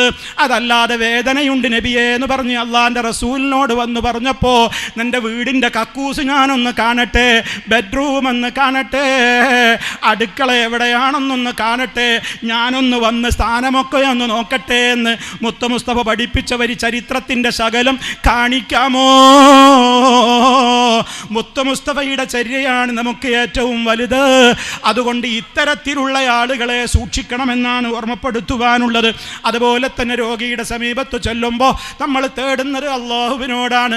അല്ലാഹുമ്മ റബ്ബന്നാസ് അദ്ഹിബിൽ ബഅസ ഇശ്ഫി അൻത ശഫീ എന്ന് തുടങ്ങുന്ന ധാരാളക്കണക്കിന് ദുആകളുണ്ട്. അതുകൊണ്ട് ചൂഷണത്തിൽ നിന്ന് മുക്തമായ നിലക്ക് നമ്മുടെ വീടുകളാവണം. അല്ലാഹു അല്ലാത്തവരുടെ പേരിൽ നേർച്ചയാക്കിയ കോഴിയോ ആടോ നമ്മുടെ വീട്ടിലുണ്ടാകരുത്. അങ്ങനെ റബ്ബല്ലാത്തവരുടെ പേരിൽ ദർഗയിലേക്ക് നേർച്ചയാക്കിയ ആട്ടിറച്ചിയോ പൊത്തിറച്ചിയോ മാംസമോ നമ്മുടെ വീട്ടിലേക്ക് അടുപ്പിക്കരുത്. ഹലാലായതല്ലാത്ത നമ്മുടെ മക്കളെ തീറ്റരുത്. ഉമ്മമാരെ, ഉപ്പമാരെ, അല്ലാഹു അല്ലാത്തവരുടെ പേരിൽ അറുത്തവരെ അല്ലാഹു ശപിച്ചിരിക്കുന്നു. ലഅനല്ലാഹു മൻ ദബഹ ലിഗൈരില്ലാഹ്. അല്ലാഹു അല്ലാത്തവർക്ക് വേണ്ടി അറവ് നടത്തിയവനെ അല്ലാഹു ശപിച്ചിരിക്കുന്നു. നമുക്ക് കഴിക്കാൻ പറ്റൂല. അതുകൊണ്ട് തന്നെ ഈ രൂപത്തിലൊക്കെയുള്ള വിശ്വാസക്കാർ പ്രശ്നം വന്നാൽ അപ്പ നേർച്ചയാക്കി കബറുങ്ങൾക്ക് അവിടെ ഒരു വിളക്ക് കൊളുത്താൻ, അവിടെ ഒന്ന് ജാറം മൂടാൻ. കബർ വ്യവസായം അങ്ങനെ തടിച്ച് കൊഴുക്കല്ലേ ലോകത്ത്. എല്ലായിടങ്ങളിലുമുള്ള ദർഗകൾ. കുറേ കൊല്ലങ്ങൾക്ക് മുമ്പ് ഞാൻ ഓർക്കുന്നു, നിങ്ങളുടെ കാസർഗോഡ് ഈ ചെർക്കളയിൽ ഒരു തോട്ടം തന്നെ ഉണ്ടായിരുന്നു, കബർ തോട്ടം. അന്ന് അവിടെ പ്രസംഗിച്ചൊരു കാലത്ത് കൃത്യമായി അത് പറഞ്ഞിരുന്നു. ഇന്ന് ആ തോട്ടത്തിന് അഡ്രസ്സ് ഇല്ല എന്നാണ് അറിഞ്ഞത്. അത് പൂട്ടി. കാരണം ആ തോട്ടത്തിൽ ഒരുപാട് കബറുകൾ ഇങ്ങനെ നട്ടു വളർത്തുകയായിരുന്നു. തെങ്ങൊക്കെ വെട്ടിയിട്ട് ജാറങ്ങളായിരുന്നു. മക്കത്തുനിന്നും മദീനത്തുനിന്നും ഒക്കെ മഹാന്മാരായ ശുഹദാക്കൾ ഇങ്ങനെ യാത്ര ചെയ്തിട്ട് ചെർക്കളയിലെ ഈ തോട്ടത്തിൽ വന്നിങ്ങനെ പൊങ്ങുകയായിരുന്നു അത്രേ. അങ്ങനെ ഇവരിങ്ങനെ ജാറുണ്ടാക്കും. പല പരിപാടികളുമായിരുന്നു. എന്തൊക്കെയുണ്ട് ഇപ്പോഴും പലയിടത്തുമുണ്ട്. തിരുവനന്തപുരം കാസർഗോഡ് വരെയുള്ള ജാറങ്ങളെടുത്ത് പരിശോധിച്ച് നോക്ക്. ആരാതിൻ്റെ ഉള്ളിലുള്ളത് എന്ന് വരെ അറിയൂല. നായാണോ പട്ടിയാണോ പൂച്ചയാണോ പ്രാവാണോ തത്തയാണോ ആരെങ്കിലും ഉണ്ടോ, മുസ്ലിമാണോ ഗാഫറാണോ അല്ലേ എന്ന് പോലും അറിയൂല. ഇതൊന്നും എൻ്റെ പേരിൽ ആരും ആരോപണം പറയേണ്ട, നിങ്ങൾ എഴുതിവിട്ടതാണ്. എത്രയോ മൺകൂനകൾ നമ്മുടെ നാടുകളിലുണ്ട് ഖബർ എന്ന പേരിൽ. അതിൻ്റെ അകത്ത് കിടക്കുന്നത് മുസ്ലിമാണോ അല്ലേ എന്ന് പറയില്ല, മനുഷ്യരാണോ അല്ലേ എന്നതുപോലും അറിയൂല. എന്ന് അറിയപ്പെടാത്ത മൺകൂനകൾ ഇവിടെ നമ്മുടെ നാട്ടിലെ ആളുകൾ സിയാറത്തിന് പോകുന്നുണ്ട് എന്ന് കാന്തപുരത്തിൻ്റെ ഈ ഭാഗത്തിൻ്റെ റിസാലയിലാണ് എഴുതിവിട്ടിട്ടുള്ളത് എന്ന് നിങ്ങൾ മനസ്സിലാക്കണം. അത്രത്തോളം അവർക്ക് പോലും ദഹിക്കുന്നില്ല. പക്ഷേ ആളുകൾ കൂട്ടം കൂട്ടമായി സിയാറത്തിന് പോയിക്കൊണ്ടിരിക്കുകയാണ്. അങ്ങനെയുള്ള സിയാറത്ത് ടൂറുകൾക്ക് നമ്മുടെ വീട്ടിൽ നിന്നൊരു മെമ്പറും ഇറങ്ങാൻ പാടില്ല. കാരണം അള്ളാഹുവിൻ്റെ റസൂൽ സിയാറത്ത് പഠിപ്പിച്ചത് അവർക്ക് വേണ്ടി പ്രാർത്ഥിക്കാനാണ്, അവരോട് പ്രാർത്ഥിക്കാനല്ല. അവരോട് പ്രാർത്ഥിക്കാനല്ല. ഖബറുകൾ പോകാം, മരണചിന്തയുണ്ടാകുവാൻ, പരലോകബോധമുണ്ടാകുവാൻ. പക്ഷേ അവിടെ ഖബർ കെട്ടിപ്പടുക്കാൻ പാടില്ല. ഒരു ചാണിലപ്പുറം ഒരു ഖബറും ഉയർത്താൻ പാടില്ല. അതിന്മേൽ കുമ്മായമോ പെയിൻറ്റോ ഇടാൻ പാടില്ല. മാർബിൾ പതിക്കരുത്. അതിന്മേൽ പട്ടുവസ്ത്രം മൂടരുത്. അവിടെ വിളക്ക് കൊളുത്തരുത്. ഖബറിനെ ചുംബിക്കരുത്. അതിൻ്റെ ചുറ്റും തവാഫ് ചെയ്യരുത്. അവിടെ കിടന്നുറങ്ങി അവരെ വിളിച്ചുകൊണ്ട് തേടാതെയും അല്ലാതെയും ഒക്കെയുള്ള പല പ്രവർത്തനങ്ങളും ഉറൂസുകളുമൊക്കെ നടത്തുന്നു. എല്ലാം അനിസ്ലാമികമാണ്, പൈശാചികമാണ് സഹോദരങ്ങളെ. അതുകൊണ്ട് ഈ ഫാമിലി കോൺഫറൻസിൽ പങ്കെടുത്ത എൻ്റെ മുഴുവൻ ആളുകളോടും ഈ ശബ്ദം ശ്രമിക്കുന്നവരോടും പറയാണ്, ഇസ്ലാമിലെ സിയാറത്ത് ടൂറുകാരി ജനങ്ങളെ കൊണ്ടുപോയി റബ്ബല്ലാത്തവരോട് ദുആ ചെയ്യിപ്പിക്കുന്ന സിയാറത്തും കടലും കടലാടിയും പോലെ രാവും പകലും പോലെ അന്തരമുണ്ട്, വ്യത്യാസമുണ്ട് എന്ന് നിങ്ങൾ മനസ്സിലാക്കുക. അതുകൊണ്ട് തന്നെ റഹ്മാനായ റബ്ബ് പഠിപ്പിച്ചിട്ടുള്ള ചര്യകളെ നമ്മൾ ചെയ്യാവൂ. മരണവീട്ടിൽ നടത്തുന്ന എന്തൊക്കെ ദുരാചാരങ്ങൾ ഇന്ന് സമൂഹം കണ്ടുകൊണ്ടിരിക്കുകയാണ്. മുജാഹിദുകൾ മരിച്ചവർക്ക് വേണ്ടി ഒന്നും ചെയ്യാത്തവരാണെന്ന് ദുഷ്പ്രചരണം പറഞ്ഞ് കുടുംബങ്ങളെ പലരും പറ്റിക്കാറുണ്ട്. നിങ്ങൾ മനസ്സിലാക്കുക, മുജാഹിദുകൾ മരണപ്പെട്ടവർക്ക് വേണ്ടി അള്ളാഹുവിൻ്റെ റസൂല് പഠിപ്പിച്ച കാര്യങ്ങളൊക്കെ ചെയ്യുന്നുണ്ട്, തെളിവില്ലാത്തത് ചെയ്യുന്നില്ല. മരിച്ചയിടത്ത് ഖുർആൻ ഓരുന്നൊരു സമ്പ്രദായം നബിതങ്ങൾ പഠിപ്പിക്കാത്തത് കൊണ്ട് ചെയ്യുന്നില്ല. ജനാസ കൊണ്ടുപോകുമ്പോൾ ഉച്ചത്തിൽ ഇങ്ങനെ ലാ ഇലാഹ ഇല്ലല്ലാഹ് എന്നിങ്ങനെ ദിക്ർ പറയുന്നൊരു സമ്പ്രദായം മുത്തു മുസ്തഫ പഠിപ്പിച്ചിട്ടില്ലാത്തത് കൊണ്ട് ചെയ്യുന്നില്ല. അതല്ലാതെ ലാ ഇലാഹ ഇല്ലല്ലാഹയോട് വെറുപ്പുണ്ടായിട്ടല്ല. അതുപോലെ തന്നെ മയ്യത്ത് നമസ്കാരം നിർവഹിക്കുന്നു, അതാണും പെണ്ണുമൊക്കെ നിർവഹിക്കുന്നുണ്ട്. എന്നാൽ ഈ പറയുന്ന ആളുകൾ, നമ്മെ നന്മ മുടക്കികൾ എന്ന് പറയുന്ന ആളുകൾ, അവരതാ ഒരു സ്ത്രീയെ ജനാസ നിസ്കരിക്കാൻ സമ്മതിക്കൂല, ആണുങ്ങൾ നിസ്കരിച്ചോട്ടെ, പെണ്ണ് മയ്യത്ത് നിസ്കരിക്കാൻ പാടില്ല എന്ന് പറയുന്ന മുസ്ലിയാക്കന്മാരാണ്. പെണ്ണുങ്ങൾ മയ്യത്ത് നിസ്കരിക്കാൻ പാടില്ല, എന്ത് രൂപത്തിലുള്ള നിസ്കാരമാണ് അവർ നിസ്കരിക്കുക എന്നൊക്കെ പറഞ്ഞതിനെ കളിയാക്കുന്ന മുസ്ലിയാക്കന്മാരുണ്ട്. എത്രയോ ക്ലിപ്പുകൾ ആ വിഷയത്തിലൊക്കെ നിങ്ങൾ കേട്ടിട്ടുണ്ടാകും. അത് പറയുന്ന മുസ്ലിയാക്കന്മാർ വാസ്തവത്തിൽ ആയിഷ ബീവി റളിയല്ലാഹു തആല അൻഹ ജനാസ നിസ്കരിച്ചിട്ടില്ലേ? എത്രയോ ആളുകളുടെ അവരുടെ ചരിത്രങ്ങളിൽ നമുക്ക് കാണാൻ കഴിയില്ലേ? എന്നിട്ട് ആ നന്മ മുടക്കുന്ന ആളുകളാണ് നമ്മെ നോക്കിയിട്ട് നന്മ മുടക്കികൾ എന്ന് പറയുന്നത്. ഖബറിൽ മയ്യത്ത് വെച്ച് കഴിഞ്ഞാൽ ആ ഖബറിൻ്റെ സമീപത്ത് നിന്നുകൊണ്ട് ആ ഖബറിൽ കിടക്കുന്ന വ്യക്തിക്കിതാ, റബ്ബേ നിൻ്റെ മലക്കുകൾ ചോദ്യത്തിന് വരികയാണ്, നീ ആ മനുഷ്യൻ്റെ ഖബറിൽ അദ്ദേഹത്തിന് പ്രകാശം ചൊരിയണേ, ഇടുക്കങ്ങളിൽ നിന്ന് രക്ഷപ്പെടുത്തണേ, ഭയങ്ങളിൽ നിന്ന് മുക്തമാക്കണേ, അദ്ദേഹത്തിൻ്റെ ഖബർ സന്തോഷത്തിലാക്കണേ, പാപങ്ങൾ പുറത്തു കൊടുക്കണേ എന്ന് ആ ഖബറിൻ്റെ സമീപത്ത് നിന്നുകൊണ്ട് നമ്മൾ ദുആ ചെയ്യാറില്ലേ? മരണാനന്തരം നമ്മുടെ പ്രാർത്ഥനകളിൽ നമ്മൾ അവർക്ക് വേണ്ടി നമ്മൾ പ്രാർത്ഥിച്ചു കൊണ്ടിരിക്കാറില്ലേ? അവസരം കിട്ടുമ്പോൾ ആ ഖബറുകൾ പോയി സന്ദർശിച്ച് അവർക്ക് വേണ്ടി അള്ളാഹുവിനോട് പ്രാർത്ഥിക്കാറില്ലേ? ഇതൊക്കെയാണ് മുത്ത് മുസ്തഫ പഠിപ്പിച്ചത്. നമുക്ക് വേണ്ടി പ്രാർത്ഥിക്കുന്ന സാലിഹീങ്ങളായ മക്കളുണ്ടാകണം. ആ ഒരു മക്കൾ നമുക്ക് വേണ്ടി പ്രാർത്ഥിക്കുവാൻ ആ രൂപത്തിലുള്ള മക്കളായിരിക്കണം നമുക്ക് വളരേണ്ടത്. ഈ ഫാമിലി കോൺഫറൻസിൽ നിങ്ങൾ പഠിക്കണം, മനസ്സിലാക്കണം സഹോദരങ്ങളെ. നമ്മുടെ മക്കൾ നമ്മൾ മരിച്ചാലും നമ്മെ ഓർക്കണം, ജീവിതകാലത്തും നമുക്ക് വേണ്ടി പ്രാർത്ഥിക്കണം, മരിച്ചാലും നമുക്ക് വേണ്ടി അവർ പ്രാർത്ഥിക്കണം. ആ നിലക്കുള്ള ഒരവസ്ഥ നമ്മുടെ ജീവിതത്തിൽ ഉണ്ടാകുവാൻ നമ്മുടെ വളരെ ഗൗരവത്തോടുകൂടിയുള്ള ശ്രമങ്ങൾ നമ്മുടെ ഭാഗത്ത് നിന്നുണ്ടാകണം. അതേപോലെ തന്നെ സഹോദരങ്ങളെ, നമ്മുടെ വീടുകൾ അള്ളാഹുവിന് പൊരുത്തമില്ലാത്ത ഒരു കാര്യങ്ങളും ഉണ്ടാകരുത്. നമ്മുടെ വീട്ടിൽ അയൽവാസിക്ക് ഇഷ്ടമുണ്ടോ, നാട്ടുകാർക്ക് ഇഷ്ടപ്പെട്ടത്, കൂട്ടുകാർക്ക് ഇഷ്ടപ്പെട്ടത് അതല്ല നടക്കേണ്ടത്. ഏതൊരു കാര്യം നമ്മുടെ കുടുംബത്തിൽ നമ്മുടെ വീട്ടിൽ നടക്കുന്നുണ്ടോ, നടത്താൻ ഉദ്ദേശിക്കുന്നുണ്ടോ, അവിടെയൊക്കെ നമ്മൾ പരിശോധിക്കേണ്ടത്, ഞാൻ ഈ ചെയ്യുന്ന കാര്യം എൻ്റെ റബ്ബ് പൊരുത്തപ്പെടുമോ, എൻ്റെ റബ്ബിനത് ഇഷ്ടമാകുമോ? അതാണ് നമ്മൾ ഗൗരവത്തോടുകൂടെ ആലോചിക്കേണ്ടത്. എൻ്റെ റബ്ബിനത് ഇഷ്ടാകുമോ, എൻ്റെ റബ്ബിനത് പൊരുത്തമാകുമോ? അതുകൊണ്ട് നമ്മുടെ വീടുകളിൽ സദാ നമസ്കാരമുണ്ടാകണം. പുരുഷന്മാർ ജമാഅത്തിന് പള്ളിയിൽ പോയാലും സുന്നത്ത് നിസ്കാരങ്ങളൊക്കെ ആണുങ്ങൾ വീട്ടിൽ വന്ന് നിർവഹിക്കുന്നതാണ്. പള്ളിയിൽ വെച്ച് നിർവഹിക്കുന്നതിനേക്കാൾ പുണ്യം സുന്നത്തുകളൊക്കെ വീട്ടിൽ നിന്ന് നിസ്കരിക്കുക. ഖുർആൻ വീട്ടിൽ വെച്ച് ഓതിക്കൊണ്ടിരിക്കണം. നമ്മുടെ വീടുകളിൽ നിന്ന് ഖുർആൻ പാരായണം ഉണ്ടാകണം. ഉണരുന്നത് മുതൽ ഉറങ്ങും വരെ ചൊല്ലാനുള്ള ദിക്റുകൾ കുടുംബാംഗങ്ങളൊക്കെ ചൊല്ലി എന്ന് ഉറപ്പുവരുത്തണം. അതിനുള്ള ശ്രദ്ധ നമ്മുടെ വീടുകളിൽ ഉണ്ടാകണം. നമ്മുടെ വീടുകളിൽ ചെകുത്താനെ സന്തോഷിപ്പിക്കുന്ന ഒന്നും ഉണ്ടായിക്കൂടാ. വിവാഹത്തിൻ്റെ അവസരങ്ങൾ വരുമ്പോൾ പലരും അതൊക്കെ മറക്കുകയാണ്. എല്ലാം ശരിയാണ്, പക്ഷേ കല്യാണത്തിൻ്റെ ദിവസം ഈ കാസർഗോഡ് ജില്ലയെപ്പറ്റി പലപ്പോഴും ആളുകൾ പറയുന്ന ഒരു പരാതിയുണ്ട്. സർവ്വ തോന്നിവാസങ്ങളും കല്യാണങ്ങളിൽ നടമാടുന്നതിൻ്റെ ഉദ്ഘാടനം ഇവിടുന്നാണ് നിർവഹിക്കാറുള്ളത്. എനിക്കറിഞ്ഞൂടാ അത് ശരിയാണോ തെറ്റാണോ എന്ന്, നിങ്ങളാണ് പറയേണ്ടത്. സഹോദരങ്ങളെ, വിവാഹം എന്ന് പറയുന്നത് ഏറ്റവും വലിയ റബ്ബ് നമുക്ക് ചെയ്തു തരുന്നൊരു വലിയ അനുഗ്രഹമാണ്. ആ വിവാഹത്തിൻ്റെ ഘട്ടത്തിൽ വിവാഹത്തിന് ഒരുങ്ങുമ്പോൾ വരെ പെണ്ണ് കാണാൻ പോകുന്നത് ഒരു ലോഡ് മിഠായി കൊണ്ടാണ്. വലിയ മിഠായി കൊണ്ട് പെണ്ണിനെ കാണാൻ വേണ്ടി പോവുക. പെണ്ണ് കാണാൻ വേണ്ടി വിവാഹം കഴിക്കാൻ ഉദ്ദേശിക്കുന്ന ചെറുക്കൻ മാത്രമല്ല പോവുക, അവനും അവൻ്റെ കൂട്ടുകാരും കൂടെ ഒന്നിച്ചു പോയിട്ടാണ് ഈ പെണ്ണിനെ അവൻ്റെ മുമ്പിലേക്ക് ഇറക്കി വിടുന്നത്. ഒരൊറ്റ രക്ഷിതാക്കളും അതിന് സമ്മതിക്കരുത്. ആരാണോ വിവാഹം ആലോചിക്കുന്നത് ആ പയ്യന് കാണിച്ചു കൊടുക്കുക, ആ വ്യക്തിക്ക് മാത്രം നിങ്ങളുടെ മകളെ കാണിച്ചു കൊടുക്കുക. അല്ലാത്തവർ പുറത്തിരിക്കട്ടെ. അതാണ് മുത്തു മുസ്തഫാക്കിഷ്ടം. അതാണ് അള്ളാഹു നമുക്ക് പഠിപ്പിച്ചു തന്നിട്ടുള്ള ദീനതാണ്. അവിടെ നിർത്തണം. അല്ലാത്ത എല്ലാവരുടെയും മുമ്പിലേക്ക് പെണ്ണിനെ ഇറക്കി കൊടുക്കരുത്. ഗൗരവമാണ്.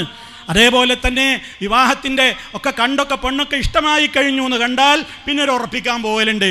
അവിടെയാണ് ഈ ഒരുപാട് ലോഡ് മിഠായി, എല്ലാ താത്തമാരുടെ കൈകളിലും മിഠായിയുടെ ബാഗ്, മിഠായി കൊട്ടകൾ, ഒരു ലോഡ്, ഒരു വാഹനത്തിൽ നിറയെ മിഠായികൾ, പെണ്ണും മാണും കുട്ടികളും ഒക്കെ താങ്ങി പിടിച്ചിട്ട് ആ വീടിൻ്റെ ഒരു റൂം നിറക്കാൻ മാത്രം മിഠായിയുമായിട്ട് പോവുകയാണ്. എന്തിനാണ് സഹോദര സഹോദരി ഈ ആർഭാടം? എന്തിനാണ് ഈ അധിക ചെലവ്?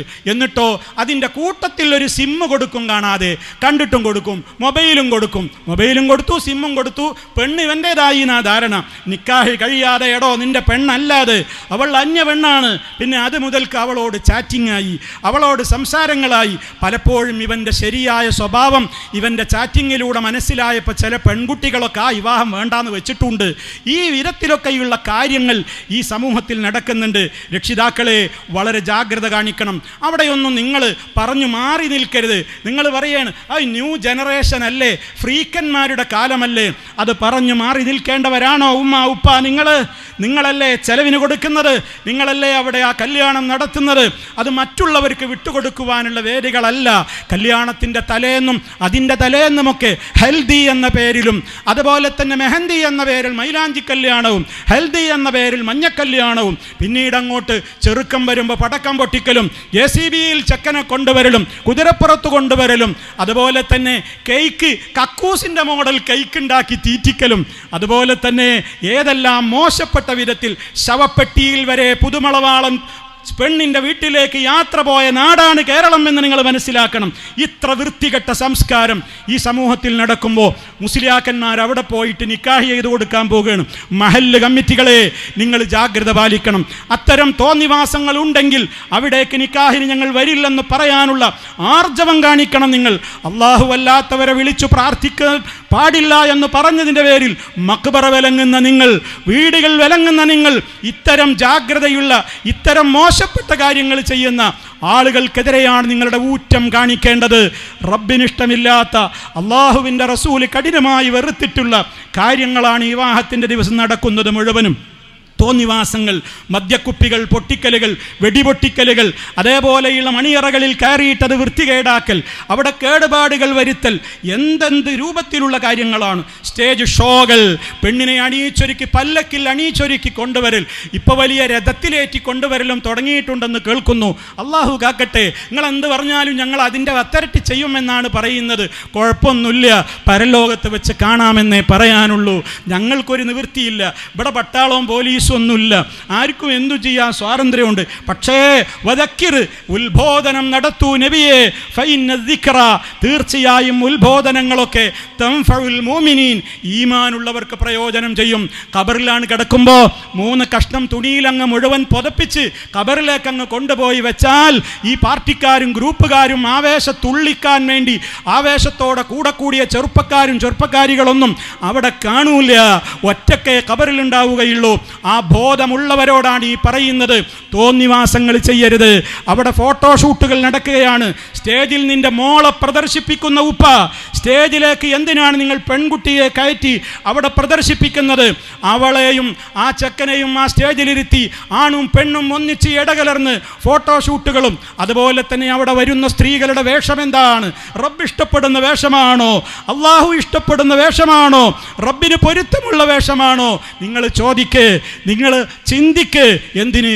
മരിച്ചു പോകണമെന്ന ആഗ്രഹമുണ്ടെങ്കിൽ, നല്ല നിലക്ക് ഖബറിൽ മലക്കുകളെ കണ്ടുമുട്ടണമെന്ന് ബോധ്യമുണ്ടെങ്കിൽ, പരലോക കോടതിയിൽ രക്ഷപ്പെടണമെന്ന് ബോധ്യമുണ്ടെങ്കിൽ, അതൊക്കെ ഇപ്പോഴത്തെ കുട്ടികളല്ലേ, അതൊക്കെ അവരുടെ ഒരു സ്വാതന്ത്ര്യത്തല്ലേ, ഞാൻ എന്താ ചെയ്യുക എന്ന് പറഞ്ഞു മാറി നിൽക്കാൻ പാടില്ല. മഹല്ലുകൾക്ക് പോലും ആർജവമില്ലാതായിരിക്കുന്നു. തീരുമാനമെടുത്ത മഹല്ല് കമ്മിറ്റികൾ പോലും തീരുമാനത്തിൽ നിന്ന് പിറകോട്ട് പോകേണ്ടി വരുന്നു. എന്താ കാരണം? തീരുമാനമെടുത്ത മഹല്ല് കമ്മിറ്റിയുടെ വീട്ടിൽ അങ്ങനെ നടക്കുന്നത്. പിന്നെ അവർക്കിത് പറയാൻ പറ്റുമോ? അപ്പോൾ പിന്നെ മിണ്ടാട്ടം മുട്ടി. അപ്പോൾ എല്ലാവരും ചേർന്ന് നിന്ന് കൊടുക്കുക, അങ്ങനെ അടിച്ച് പൊളിക്കുക, ഏത് പേക്കൂത്തുകളും കാണിക്കുക, പെണ്ണിനെയും കൂട്ടി മരം ചുറ്റി പ്രേമം, അതുപോലെ തന്നെയുള്ള എന്തെല്ലാം സംവിധാനങ്ങൾ, സേവ് ദി ഡേറ്റ്. ഇനി ഒന്നും പറയണ്ട. പ്രസവത്തിന് കൊണ്ടുപോകുമ്പോൾ അതിൻ്റേതായ രൂപത്തിലുള്ള മാമൂലുകൾ, ആചാരങ്ങൾ, പ്രസവിച്ച് കഴിഞ്ഞാൽ പിന്നെ അവിടുന്ന് അങ്ങോട്ട് പല വിധത്തിലുള്ള ദുരാചാരങ്ങൾ, എന്തെല്ലാം രൂപത്തിലാണ് വിവാഹത്തോടനുബന്ധിച്ചും മറ്റു കാര്യങ്ങളിലുമൊക്കെ നമ്മുടെ വീടുകളിൽ നടക്കുന്നത്. അതുകൊണ്ട് തന്നെ സഹോദരങ്ങളെ, ഒരൊറ്റ കാര്യമേ നമ്മൾ നോക്കേണ്ടതുള്ളൂ. അള്ളാഹുവിന് ഇതൊക്കെ ഇഷ്ടമാണോ? എനിക്കെൻ്റെ പ്രിയപ്പെട്ടവരോട് പറയാനുള്ളത് അതാണ്. നിങ്ങളുടെ വീട് നിങ്ങൾക്ക് നിയന്ത്രിച്ചൂടെ ഉപ്പ? നിങ്ങൾക്ക് നിയന്ത്രിച്ചൂടെ പെങ്ങളെ? നിങ്ങളുടെ വീടിൻ്റെ കാര്യമാണ് പറയുന്നത്. അയൽവക്കത്ത് പോയിട്ട് പറയാൻ നമുക്ക് അധികാരമില്ല, അത് അവരുടെ ഇഷ്ടമാണ്. പക്ഷേ ഞാൻ പറഞ്ഞാൽ കേൾക്കുന്ന എൻ്റെ വീട്ടിൽ എനിക്ക് കൺട്രോളില്ലേ? അത് കൺട്രോളില്ലെങ്കിൽ ഞാൻ എന്തിനാ ആണാണെന്ന് പറയുന്നത്, അവിടുത്തെ ഉമ്മയാണെന്ന് പറയുന്നത്? അവിടെ മറ്റുള്ളവർക്ക് വിട്ടുകൊടുക്കേണ്ട ദിവസമാണോ അത്? മരിച്ചു പോകണ്ടേ?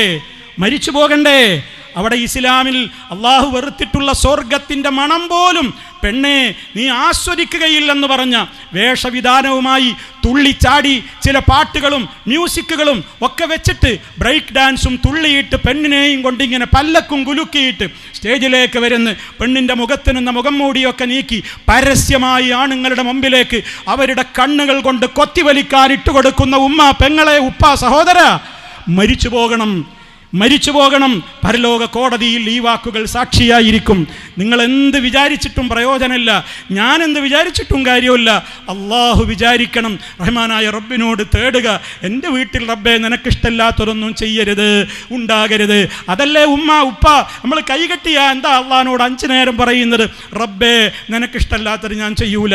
ഇന്ന സ്വലാത്തി വനുസുക്കി വമഹയായ വമമാത്തി. റബ്ബേ എൻ്റെ നിസ്കാരം നിനക്ക് വേണ്ടിയാണ്, എൻ്റെ മറ്റനുഷ്ഠാനങ്ങൾ നിനക്ക് വേണ്ടിയാണ്, എൻ്റെ ജീവിതം നിനക്ക് വേണ്ടിയാണ്, നിനക്ക് പൊരുത്തല്ലാത്തത് ഞാൻ ചെയ്യൂല, ഇനി ഞാൻ മരിക്കുന്നതും നിൻ്റെ പൊരുത്തത്തിലായിരിക്കും എന്ന് പറഞ്ഞ് 5 നേരം റബ്ബിൻ്റെ മുമ്പിൽ വെച്ച് പറയുന്നതൊക്കെ കളവാണോ? കളവാണെങ്കിൽ ചെയ്തോളൂ. അതല്ല ആത്മാർത്ഥമായിട്ടാണോ നിങ്ങളിതൊക്കെ പറഞ്ഞ് നിസ്കരിച്ചത് എങ്കിൽ ആ റബ്ബിന് പൊരുത്തമില്ലാത്തതിനെ നിങ്ങളുടെ വീടിൻ്റെ 4 അയലത്തേക്ക് അടുപ്പിക്കരുത്. അത്തരം സദസ്സുകളിൽ കൂടികളാവരുത്. അവിടെ അതിൻ്റെ പ്രോത്സാഹനത്തിൻ്റെ ആളുകളായി നമ്മൾ മാറരുത്. അതേ DJ പാർട്ടികൾ, തുള്ളിച്ചാടലുകൾ, കാതടപ്പിക്കുന്ന മ്യൂസിക്കുകൾ, സംഗീതങ്ങൾ, എല്ലാ തോന്നിവാസങ്ങളും വിവാഹത്തിൻ്റെ ദിവസങ്ങളിൽ നടത്തിയിട്ട് പിന്നെ പറയുമെന്ത്? അതൊക്കെ ഇപ്പം എന്താ ചെയ്യുക ഇപ്പോഴത്തെ ഒരു കുട്ടികൾ? അത് ഖബറിൽ നിങ്ങൾക്ക് പറയാൻ പറ്റുമോ? മഹ്ശറിൽ നിങ്ങൾക്ക് പറയാൻ പറ്റുമോ? ഈ മോളും ഈ മോനും നാളെ പരലോക കോടതിയിൽ അള്ളാഹിനോട് പറയും, എന്നെ നിലക്ക് നിർത്തേണ്ട പ്രായത്തിൽ എനിക്ക് ദീന് പഠിപ്പിച്ചു തരാത്ത എൻ്റെ ഉപ്പയെ, എൻ്റെ ഉമ്മയെ ഒന്ന് കാണിച്ചു തായോ. ആരാവട്ടെ, എന്നെ പിഴപ്പിക്കാൻ കാരണമായവർ അവരാരാണെങ്കിലും എനിക്കൊന്ന് തായോ അവരെ, ഞാൻ അവരുടെ നെഞ്ചത്ത് കയറട്ടെ, എന്നിട്ട് ഞങ്ങളുടെ കാലിൻ്റെ അടിയിലിട്ടിട്ട് അവരെ ഞങ്ങളൊന്ന് ചവിട്ടി അരക്കട്ടെ. അള്ളാന്റെ കോടതിയിൽ ഇവർ കൊടുക്കുന്ന കേസാണതെന്ന് വിശുദ്ധ ഖുർആൻ പറയുന്നു. ഇനി നിങ്ങൾ ഇഷ്ടം പോലെ ചെയ്തോ, നാളെയും ചെയ്തോ. നീ ഇത് പറഞ്ഞ് എന്നോട് ഭയങ്കര ദേഷ്യം ഉണ്ടായിട്ട് മറ്റന്നാ ഒരു 10 ഇരട്ടി സ്പീഡിൽ ചെയ്തോ, എനിക്കൊന്നും വരാല്ല.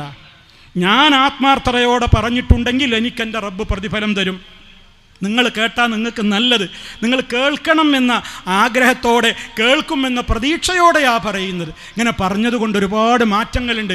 ഒരുപാട് ഉമ്മമാർ ഉപ്പമാർ നല്ല കൺട്രോൾ അവരുടെ കുടുംബത്തിൽ പാലിക്കുന്നുണ്ട്. അതിൻ്റെ ബറക്കത്ത് അവർക്ക് കിട്ടും, യാതൊരു സംശയവുമില്ല. ലോകം മുഴുവൻ നിങ്ങളെ വെറുത്താലും അള്ള വെറുക്കാതിരുന്നാൽ മതി. ലോകം മുഴുവൻ നിങ്ങളെ ഇഷ്ടപ്പെട്ടിട്ടും കാര്യമല്ല, അള്ള വെറുത്തിട്ട് പിന്നെ എന്തിനാ ജീവിക്കുന്നത്? എങ്ങനെ മരിച്ചു പോകാനാ ഉമ്മ ഉപ്പ? അതുകൊണ്ട് ഗൗരവത്തോടെ മുസ്തഫ പഠിപ്പിച്ച ദീനിൻ്റെ ആചാരത്തിലായിക്കൊണ്ട് നമ്മുടെ വീടുകൾ മുന്നോട്ട് പോകണം. ഇതാണ് എനിക്ക് എൻ്റെ പ്രിയപ്പെട്ടവരോട് പറയാനുള്ളത്. അതല്ലാതെ ന്യൂ ജനറേഷനാണ്, ഇപ്പോഴത്തെ ആൾക്കാരാണ് എന്നൊന്നും കുറ്റം പറഞ്ഞിട്ട് പരലോകത്ത് രക്ഷപ്പെടാമെന്ന് ഒരു രക്ഷിതാക്കളും വിചാരിക്കേണ്ടതില്ല. വലിയ നേതാക്കന്മാർ, വലിയ തങ്ങന്മാർ ഇതൊക്കെ എതിരാണ് എന്ന് പറയുന്നവരുടെ മക്കളുടെ കല്യാണം വരുമ്പോൾ, അവരുടെ വീട്ടിൽ ഇതിൻ്റെ 10 ഇരട്ടി നടക്കുമ്പോൾ സാധാരണക്കാരൻ പിന്നെ എന്താ ചെയ്യേണ്ടത്? എന്താണ് ചെയ്യേണ്ടത്? സമുദായ നേതാക്കളെന്ന് പറയുന്നവർ, മാതൃക കാണിച്ചു കൊടുക്കേണ്ടുന്നവർ, സകല വേക്കൂത്തുകളും അവരുടെയും വിവാഹവേദികളിൽ നടക്കുമ്പോൾ സമൂഹം എന്താണ് പിന്നെ മനസ്സിലാക്കേണ്ടത്? എല്ലാവരും ചിന്തിക്കുക.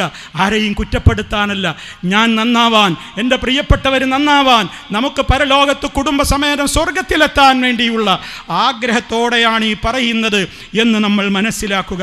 കാരണം നമ്മോടൊപ്പം നമ്മുടെ മക്കളും കുടുംബങ്ങളും ഉണ്ടാകണമെങ്കിൽ നമ്മുടെ വിശ്വാസത്തിൽ, നമ്മുടെ സൽക്കർമ്മങ്ങളിൽ നമ്മുടെ ഫോളോ ചെയ്ത മക്കളായിരിക്കണം. അതാണ് അള്ളാഹു പറഞ്ഞിട്ടുള്ളത്. സത്യവിശ്വാസികളായ ആളുകൾ, വല്ലദീന ആമനൂ വത്തബഅതുഹും ദുർരിയത്തുഹും ബിഈമാൻ, സത്യവിശ്വാസികളായ ആളുകൾ അവരുടെ മക്കളും അവരുടെ കൂടെ സ്വർഗത്തിൽ വരും. കാരണം അവർ ആ പിതാവിൻ്റെ കൂടെ, ആ രക്ഷിതാക്കളുടെ ഈമാനികമായ വിശ്വാസത്തോട് പിന്തുടർന്നിട്ടുള്ള മക്കളാണെങ്കിൽ അവർ സ്വർഗത്തിലും നമ്മുടെ കൂടെയുണ്ടാകും. അങ്ങനെയുള്ള സ്വർഗത്തിലെത്തുമ്പോഴതാ ജന്നാത്തു അതിനൊരു സ്ഥിരവാസത്തിൻ്റെ സ്വർഗമാണ്. യദ്ഖുലൂനഹാ, ആ സ്വർഗത്തിൽ പ്രവേശിക്കും ആരൊക്കെ? അവർ മാത്രമല്ല, വമൻ സലഹ മിൻ ആബായിഹിം, അവരുടെ കുടുംബത്തിലെ അവരുടെ ഉപ്പമാര് ഉപ്പാപ്പമാര് എല്ലാവരും കൂടെയുണ്ട്. അവരൊക്കെ നല്ലവരായി ജീവിച്ച ഉപ്പമാരും ഉപ്പൂപ്പമാരുമാണ്. അവരും ഇവരുടെ കൂടെയുണ്ട്. വാസ്വാജിഹിം, അവരുടെ ഭാര്യമാരുണ്ട്, ഭർത്താക്കളുണ്ട്, ഇണകളുണ്ട്. വദുർരിയാതിഹിം, അവരുടെ മക്കളുണ്ട്, അവരുടെ പേരക്കുട്ടികളുണ്ട്, പേരമക്കളുടെ പേരമക്കളുകളുണ്ട്. അതേ വരുന്ന തലമുറയൊക്കെ സ്വർഗത്തിലുണ്ട്. ആ സ്വർഗത്തിൽ അങ്ങ് കയറിയപ്പോ, കുടുംബസമേതമെത്തിയപ്പോ, വൽ മലായികത്തു, മലക്കുകളതാ യദ്ഖുലൂന അലൈഹിം മിൻ കുല്ലി ബാബ്. സൂറത്തുർ റഅദിൽ 23-24 ആയത്തുകളിൽ അല്ലാഹു പഠിപ്പിക്കുകയാണ്. മലക്കുകളതാ സ്വർഗ കവാടത്തിൻ്റെ അതിൻ്റെ അടുത്തിങ്ങനെ അതിലേക്ക് കയറി വരുന്നവരോട് ആശീർവാദങ്ങൾ പറയുന്നു. സലാമുൻ അലൈക്കും, നിങ്ങൾക്ക് ശാന്തിയുണ്ട് ഉമ്മ, ശാന്തിയുണ്ട് ഉപ്പാ, ജനങ്ങളെ കയറിക്കോ, കുടുംബസമേതം സ്വർഗത്തിലേക്ക് കയറിക്കോ. ഇതൊക്കെ നിങ്ങൾക്ക് ഇവിടെ കിട്ടാൻ എന്താ കാരണം? നിങ്ങൾ ദുന്യാവിലെ വീട്ടിൽ കുറെ അനുഭവിച്ചവരാണ്, നാട്ടുകാർക്കിടയിൽ ചീത്തപ്പേര് കേൾക്കേണ്ടി വന്നവരാണ്, ജനങ്ങൾക്കിടയിൽ ഒറ്റപ്പെടുത്തപ്പെട്ടവരാണ്. നിങ്ങൾ എൻ്റെ ദീനനുസരിച്ച് ജീവിച്ചതുകൊണ്ട്, റഹ്മാനായ റബ്ബിൻ്റെ ദീനനുസരിച്ച് ജീവിച്ചതുകൊണ്ട് പരിഹാസം കേൾക്കേണ്ടി വന്നവരാണ്.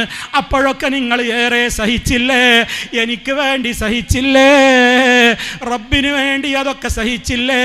അങ്ങനെ നിങ്ങൾ ക്ഷമിച്ചതുകൊണ്ട് സലാമുൻ അലൈക്കും ബിമാ സബർത്തും, നിങ്ങൾ സഹിച്ചവരാണ്, സഹിച്ചവരാണ് നിങ്ങൾ. അതുകൊണ്ട് സഹിച്ചവർക്കുള്ളതാണ് സ്വർഗം. കയറിക്കോ. ഫനിഅമ ഉഖ്ബദ്ദാർ, എത്ര നല്ല പര്യവസാനത്തിൻ്റെ വീടാണ് സ്വർഗം. പ്രിയപ്പെട്ട ഉപ്പമാരെ, ഉമ്മമാരെ, എൻ്റെ ശബ്ദം ശ്രവിക്കുന്നവരെ, എത്രയെത്ര മരണങ്ങളിലൂടെയാ കടന്നു പോകുന്നത്, എത്രയെത്ര പെട്ടെന്നാണ്. അതിന് പ്രായമുണ്ടോ? രോഗിയായി കിടക്കണമെന്നുണ്ടോ? ഏത് വിധത്തിലാ മരണം വരാത്തത്? പുതുമണവാട്ടിയായിട്ട് പന്തലിലേക്ക് ആനയിച്ചു ഒരുക്കി ആടയാഭരണങ്ങൾ കൊണ്ട്, അതേ ക്യാമറകൾക്ക് മുമ്പിൽ ഫ്ലാഷ് ലൈറ്റിങ്ങിന് വേണ്ടി നിന്നുകൊടുക്കുമ്പോൾ കുഴഞ്ഞു വീണ പുതുമാരികളില്ലേ, മണവാട്ടികളില്ലേ, മണിയറയിൽ എത്തും മുമ്പ് ഖബറിലേക്ക് പോയ ഭർത്താക്കളില്ലേ, എത്ര ചെറുപ്പക്കാരാണ്, കുഞ്ഞുകുട്ടികളാണ്, വയോവൃദ്ധരാതി ഇപ്പോഴും ജീവിച്ചിരിക്കുന്നവരുമുണ്ട്. നല്ല നല്ല ചെറുപ്പക്കാർ, ആരോഗ്യത്തിനൊരു കുഴപ്പവുമില്ല, പെട്ടെന്നൊരു കുഴഞ്ഞു വീഴ്ച, പെട്ടെന്നൊരു നെഞ്ചുവേദന, എവിടെയോ വെച്ചൊരു ആക്സിഡൻറ്റ്, ഏതോ ഒരു ടെസ്റ്റ് നടത്തിയപ്പോൾ ഒരു രോഗിയായെന്ന വിവരം. ഓ, എത്ര മരണങ്ങളാണ് നമ്മൾ കേൾക്കുന്നത്. ഓരോ മരണവാർത്തകളും കേൾക്കുമ്പോൾ അതിലൊക്കെ നമുക്ക് പാഠമില്ലേ? നീ കാണുന്നില്ലേ? നമുക്ക് ചുറ്റുഭാഗത്തേക്കും നോക്കുമ്പോൾ ആംബുലൻസുകൾ മയ്യത്തുകളുമായി ചീറിപ്പായുന്നു, മയ്യത്ത് കട്ടിലേറിയിട്ട് ഖബറിലേക്ക് പോകുന്നു. എന്തേ അവർ കൊണ്ടുപോയത്? എന്താ അവരുടെ കൈകളിലുള്ളത്? വലം യഖ്റുജു ഇല്ലാ ബിഖുത്നിൻ വഖിർഖത്തിൻ വമാ അമറു മിൻ മൻസിലിൻ വല്ല ഖാലിയാ. ഓരോ മയ്യത്തും പോകുമ്പോൾ നിങ്ങളൊന്ന് മയ്യത്ത് കട്ടിലേക്ക് നോക്ക്. ആ കഫൻ പടവയിൽ പൊടിയപ്പെട്ട ആണാവട്ടെ പെണ്ണാവട്ടെ എന്തും കൊണ്ടാ പോയത്? നൂറുകണക്കിന് പവൻ കിട്ടിയ പെണ്ണിൻ്റെ കയ്യിൽ ചെറുവിരലിൽ പോലും ഒരു കൊച്ചുമോതിരമെങ്കിലും ഉണ്ടോ? എല്ലാം അഴിച്ചു വെച്ചിട്ടല്ലേ മയ്യത്ത് കുളിപ്പിച്ചത്, എന്നിട്ടല്ലേ കഫം ചെയ്തത്. വലിയ ധനാഢ്യനായ മുതലാളി, വ്യവസായ പ്രമുഖൻ, ഏക്കറക്കണക്കിന് പണമുള്ളവൻ, വലിയ വലിയ സമ്പന്നന്മാർ, വലിയ മുതലാളിമാർ, ബിസിനസ്സുകാർ പോകുമ്പോഴെന്താ കൊണ്ടുപോകുന്നത്? അല്പം കഫൻ തുടവയും പഞ്ഞിയുമല്ലാതെ എന്തുമായിട്ടാണ് അവർ ഖബറിലേക്ക് പോയത്?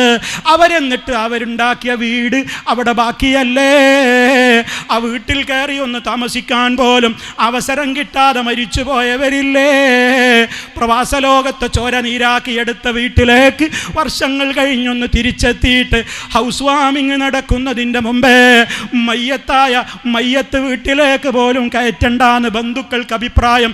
ഹൗസ് വാമിങ്ങിൻ്റെ ദിവസം ഇതിലേക്കൊരു മയ്യത്ത് കയറ്റിക്കൂടാ എന്ന് പറഞ്ഞ് അടുത്ത വീട്ടിൽ മയ്യത്ത് വെച്ചിട്ട് പള്ളിക്കാട്ടിലെ ഖബർസ്ഥാനിലേക്ക് മറവ് ചെയ്ത മയ്യത്തുകൾ പോലുമില്ലേ? സ്വന്തം അധ്വാനം കൊണ്ടുണ്ടായ വീട്ടിൽ തൻ്റെ ഒരു മയ്യത്ത് പോലും കിടക്കാൻ അവസരം കിട്ടാതെ മരിച്ചു പോകുന്ന ദുന്യാവാണതെന്നോർക്കണം. എവിടെ പോയി ഈ പണക്കൊഴുപ്പ്? എവിടെ പോയി തെമ്മാടിത്തങ്ങൾ? എവിടെ പോയടോ നിൻ്റെ ആർഭാടങ്ങൾ? എവിടെ പോയി പെണ്ണേ നിൻ്റെ ആഹ്ലാദങ്ങൾ, നിൻ്റെ ഡാൻസുകൾ, നിൻ്റെ പാട്ടുകൾ, നിൻ്റെ ചുരിദാറുകൾ, നിൻ്റെ ഡ്രസ്സുകൾ, നിൻ്റെ വലിയ പളവളപ്പുള്ള ശരീരം മറ്റുള്ളവർക്ക് കൊത്തിവലിക്കാൻ വേണ്ടി നൊന്നുകൊടുക്കുന്ന വേഷഭൂഷാദികളൊക്കെ ഖബറിലേക്ക് പോയപ്പോൾ ഉണ്ടോ? മുഴുവൻ മൂടുന്ന കഫൻ തുടി കൊണ്ട് നിന്നെയും പൊതിഞ്ഞില്ല പെണ്ണേ.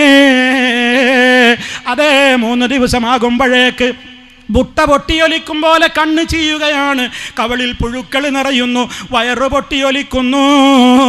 ആരുണ്ട് സഹായത്തിന്? അതുകൊണ്ടാ ഓർമ്മപ്പെടുത്തുന്നത്. ഇവിടെ കേട്ട സംസാരങ്ങൾ നന്നായി ചിന്തിച്ചോ. ഇത് ദുന്യാവിൻ്റെ കാര്യമല്ല പറയുന്നത്. ആഖിറത്തിലേക്ക് പോകുമ്പോൾ രക്ഷപ്പെടണോ? അതേ വീട് വെച്ച വീടവിടെ ബാക്കിയായിട്ടാണ് പോകുന്നത്. അതുകൊണ്ട് അവർ മാത്രമല്ല മരിക്കുക, നീയും മരിക്കും. ജിവാരിഹിം വഹീദൻ ഫരീദൻ ഫിൽ മഖാബീരി സാവിയാ. അവരൊക്കെ ചേർന്ന് കിടക്കുന്ന ആ പള്ളിക്കാട്ടിലെ ഖബറില്ലേ, അതിൻ്റെ അടുത്ത് നീയും പോയി കിടക്കും. ആരും നിൻ്റെ കൂടെയില്ല, നിൻ്റെ ഭർത്താവില്ല, ഭാര്യയില്ല, മക്കളില്ല, ഉപ്പയില്ല, ആങ്ങളയില്ല, പെങ്ങളില്ല, നിന്നെ തോന്നിവാസത്തിന് പ്രേരിപ്പിച്ച കൂട്ടുകാരില്ല, കൂട്ടുകാരികളില്ല, ആരുമില്ല. എല്ലാവരും നിന്നെ തനിച്ചാക്കി പോന്നിരിക്കുകയാണ്. നിൻ്റെ ഖബറിൽ നീ ചെയ്ത അമലല്ലാതെ നിനക്ക് തുണയില്ലെന്ന ഓർമ്മയുണ്ടോ? ആ ചിന്തയോടെ ജീവിച്ചോ. ഇതാണ് എനിക്ക് എന്നോട് നിങ്ങളോട് എല്ലാവരോടും ഓർമ്മപ്പെടുത്തുവാനുള്ളത്. അതുകൊണ്ട് ആ നിലക്കുള്ള ഒരു ജീവിതം നമുക്ക് കിട്ടണം. അതിനാണ് ഈ കോൺഫറൻസുകൾ, ഇതുപോലെയുള്ള പ്രവർത്തനങ്ങളൊക്കെ ഇനിയും നമ്മൾ തുടരണം.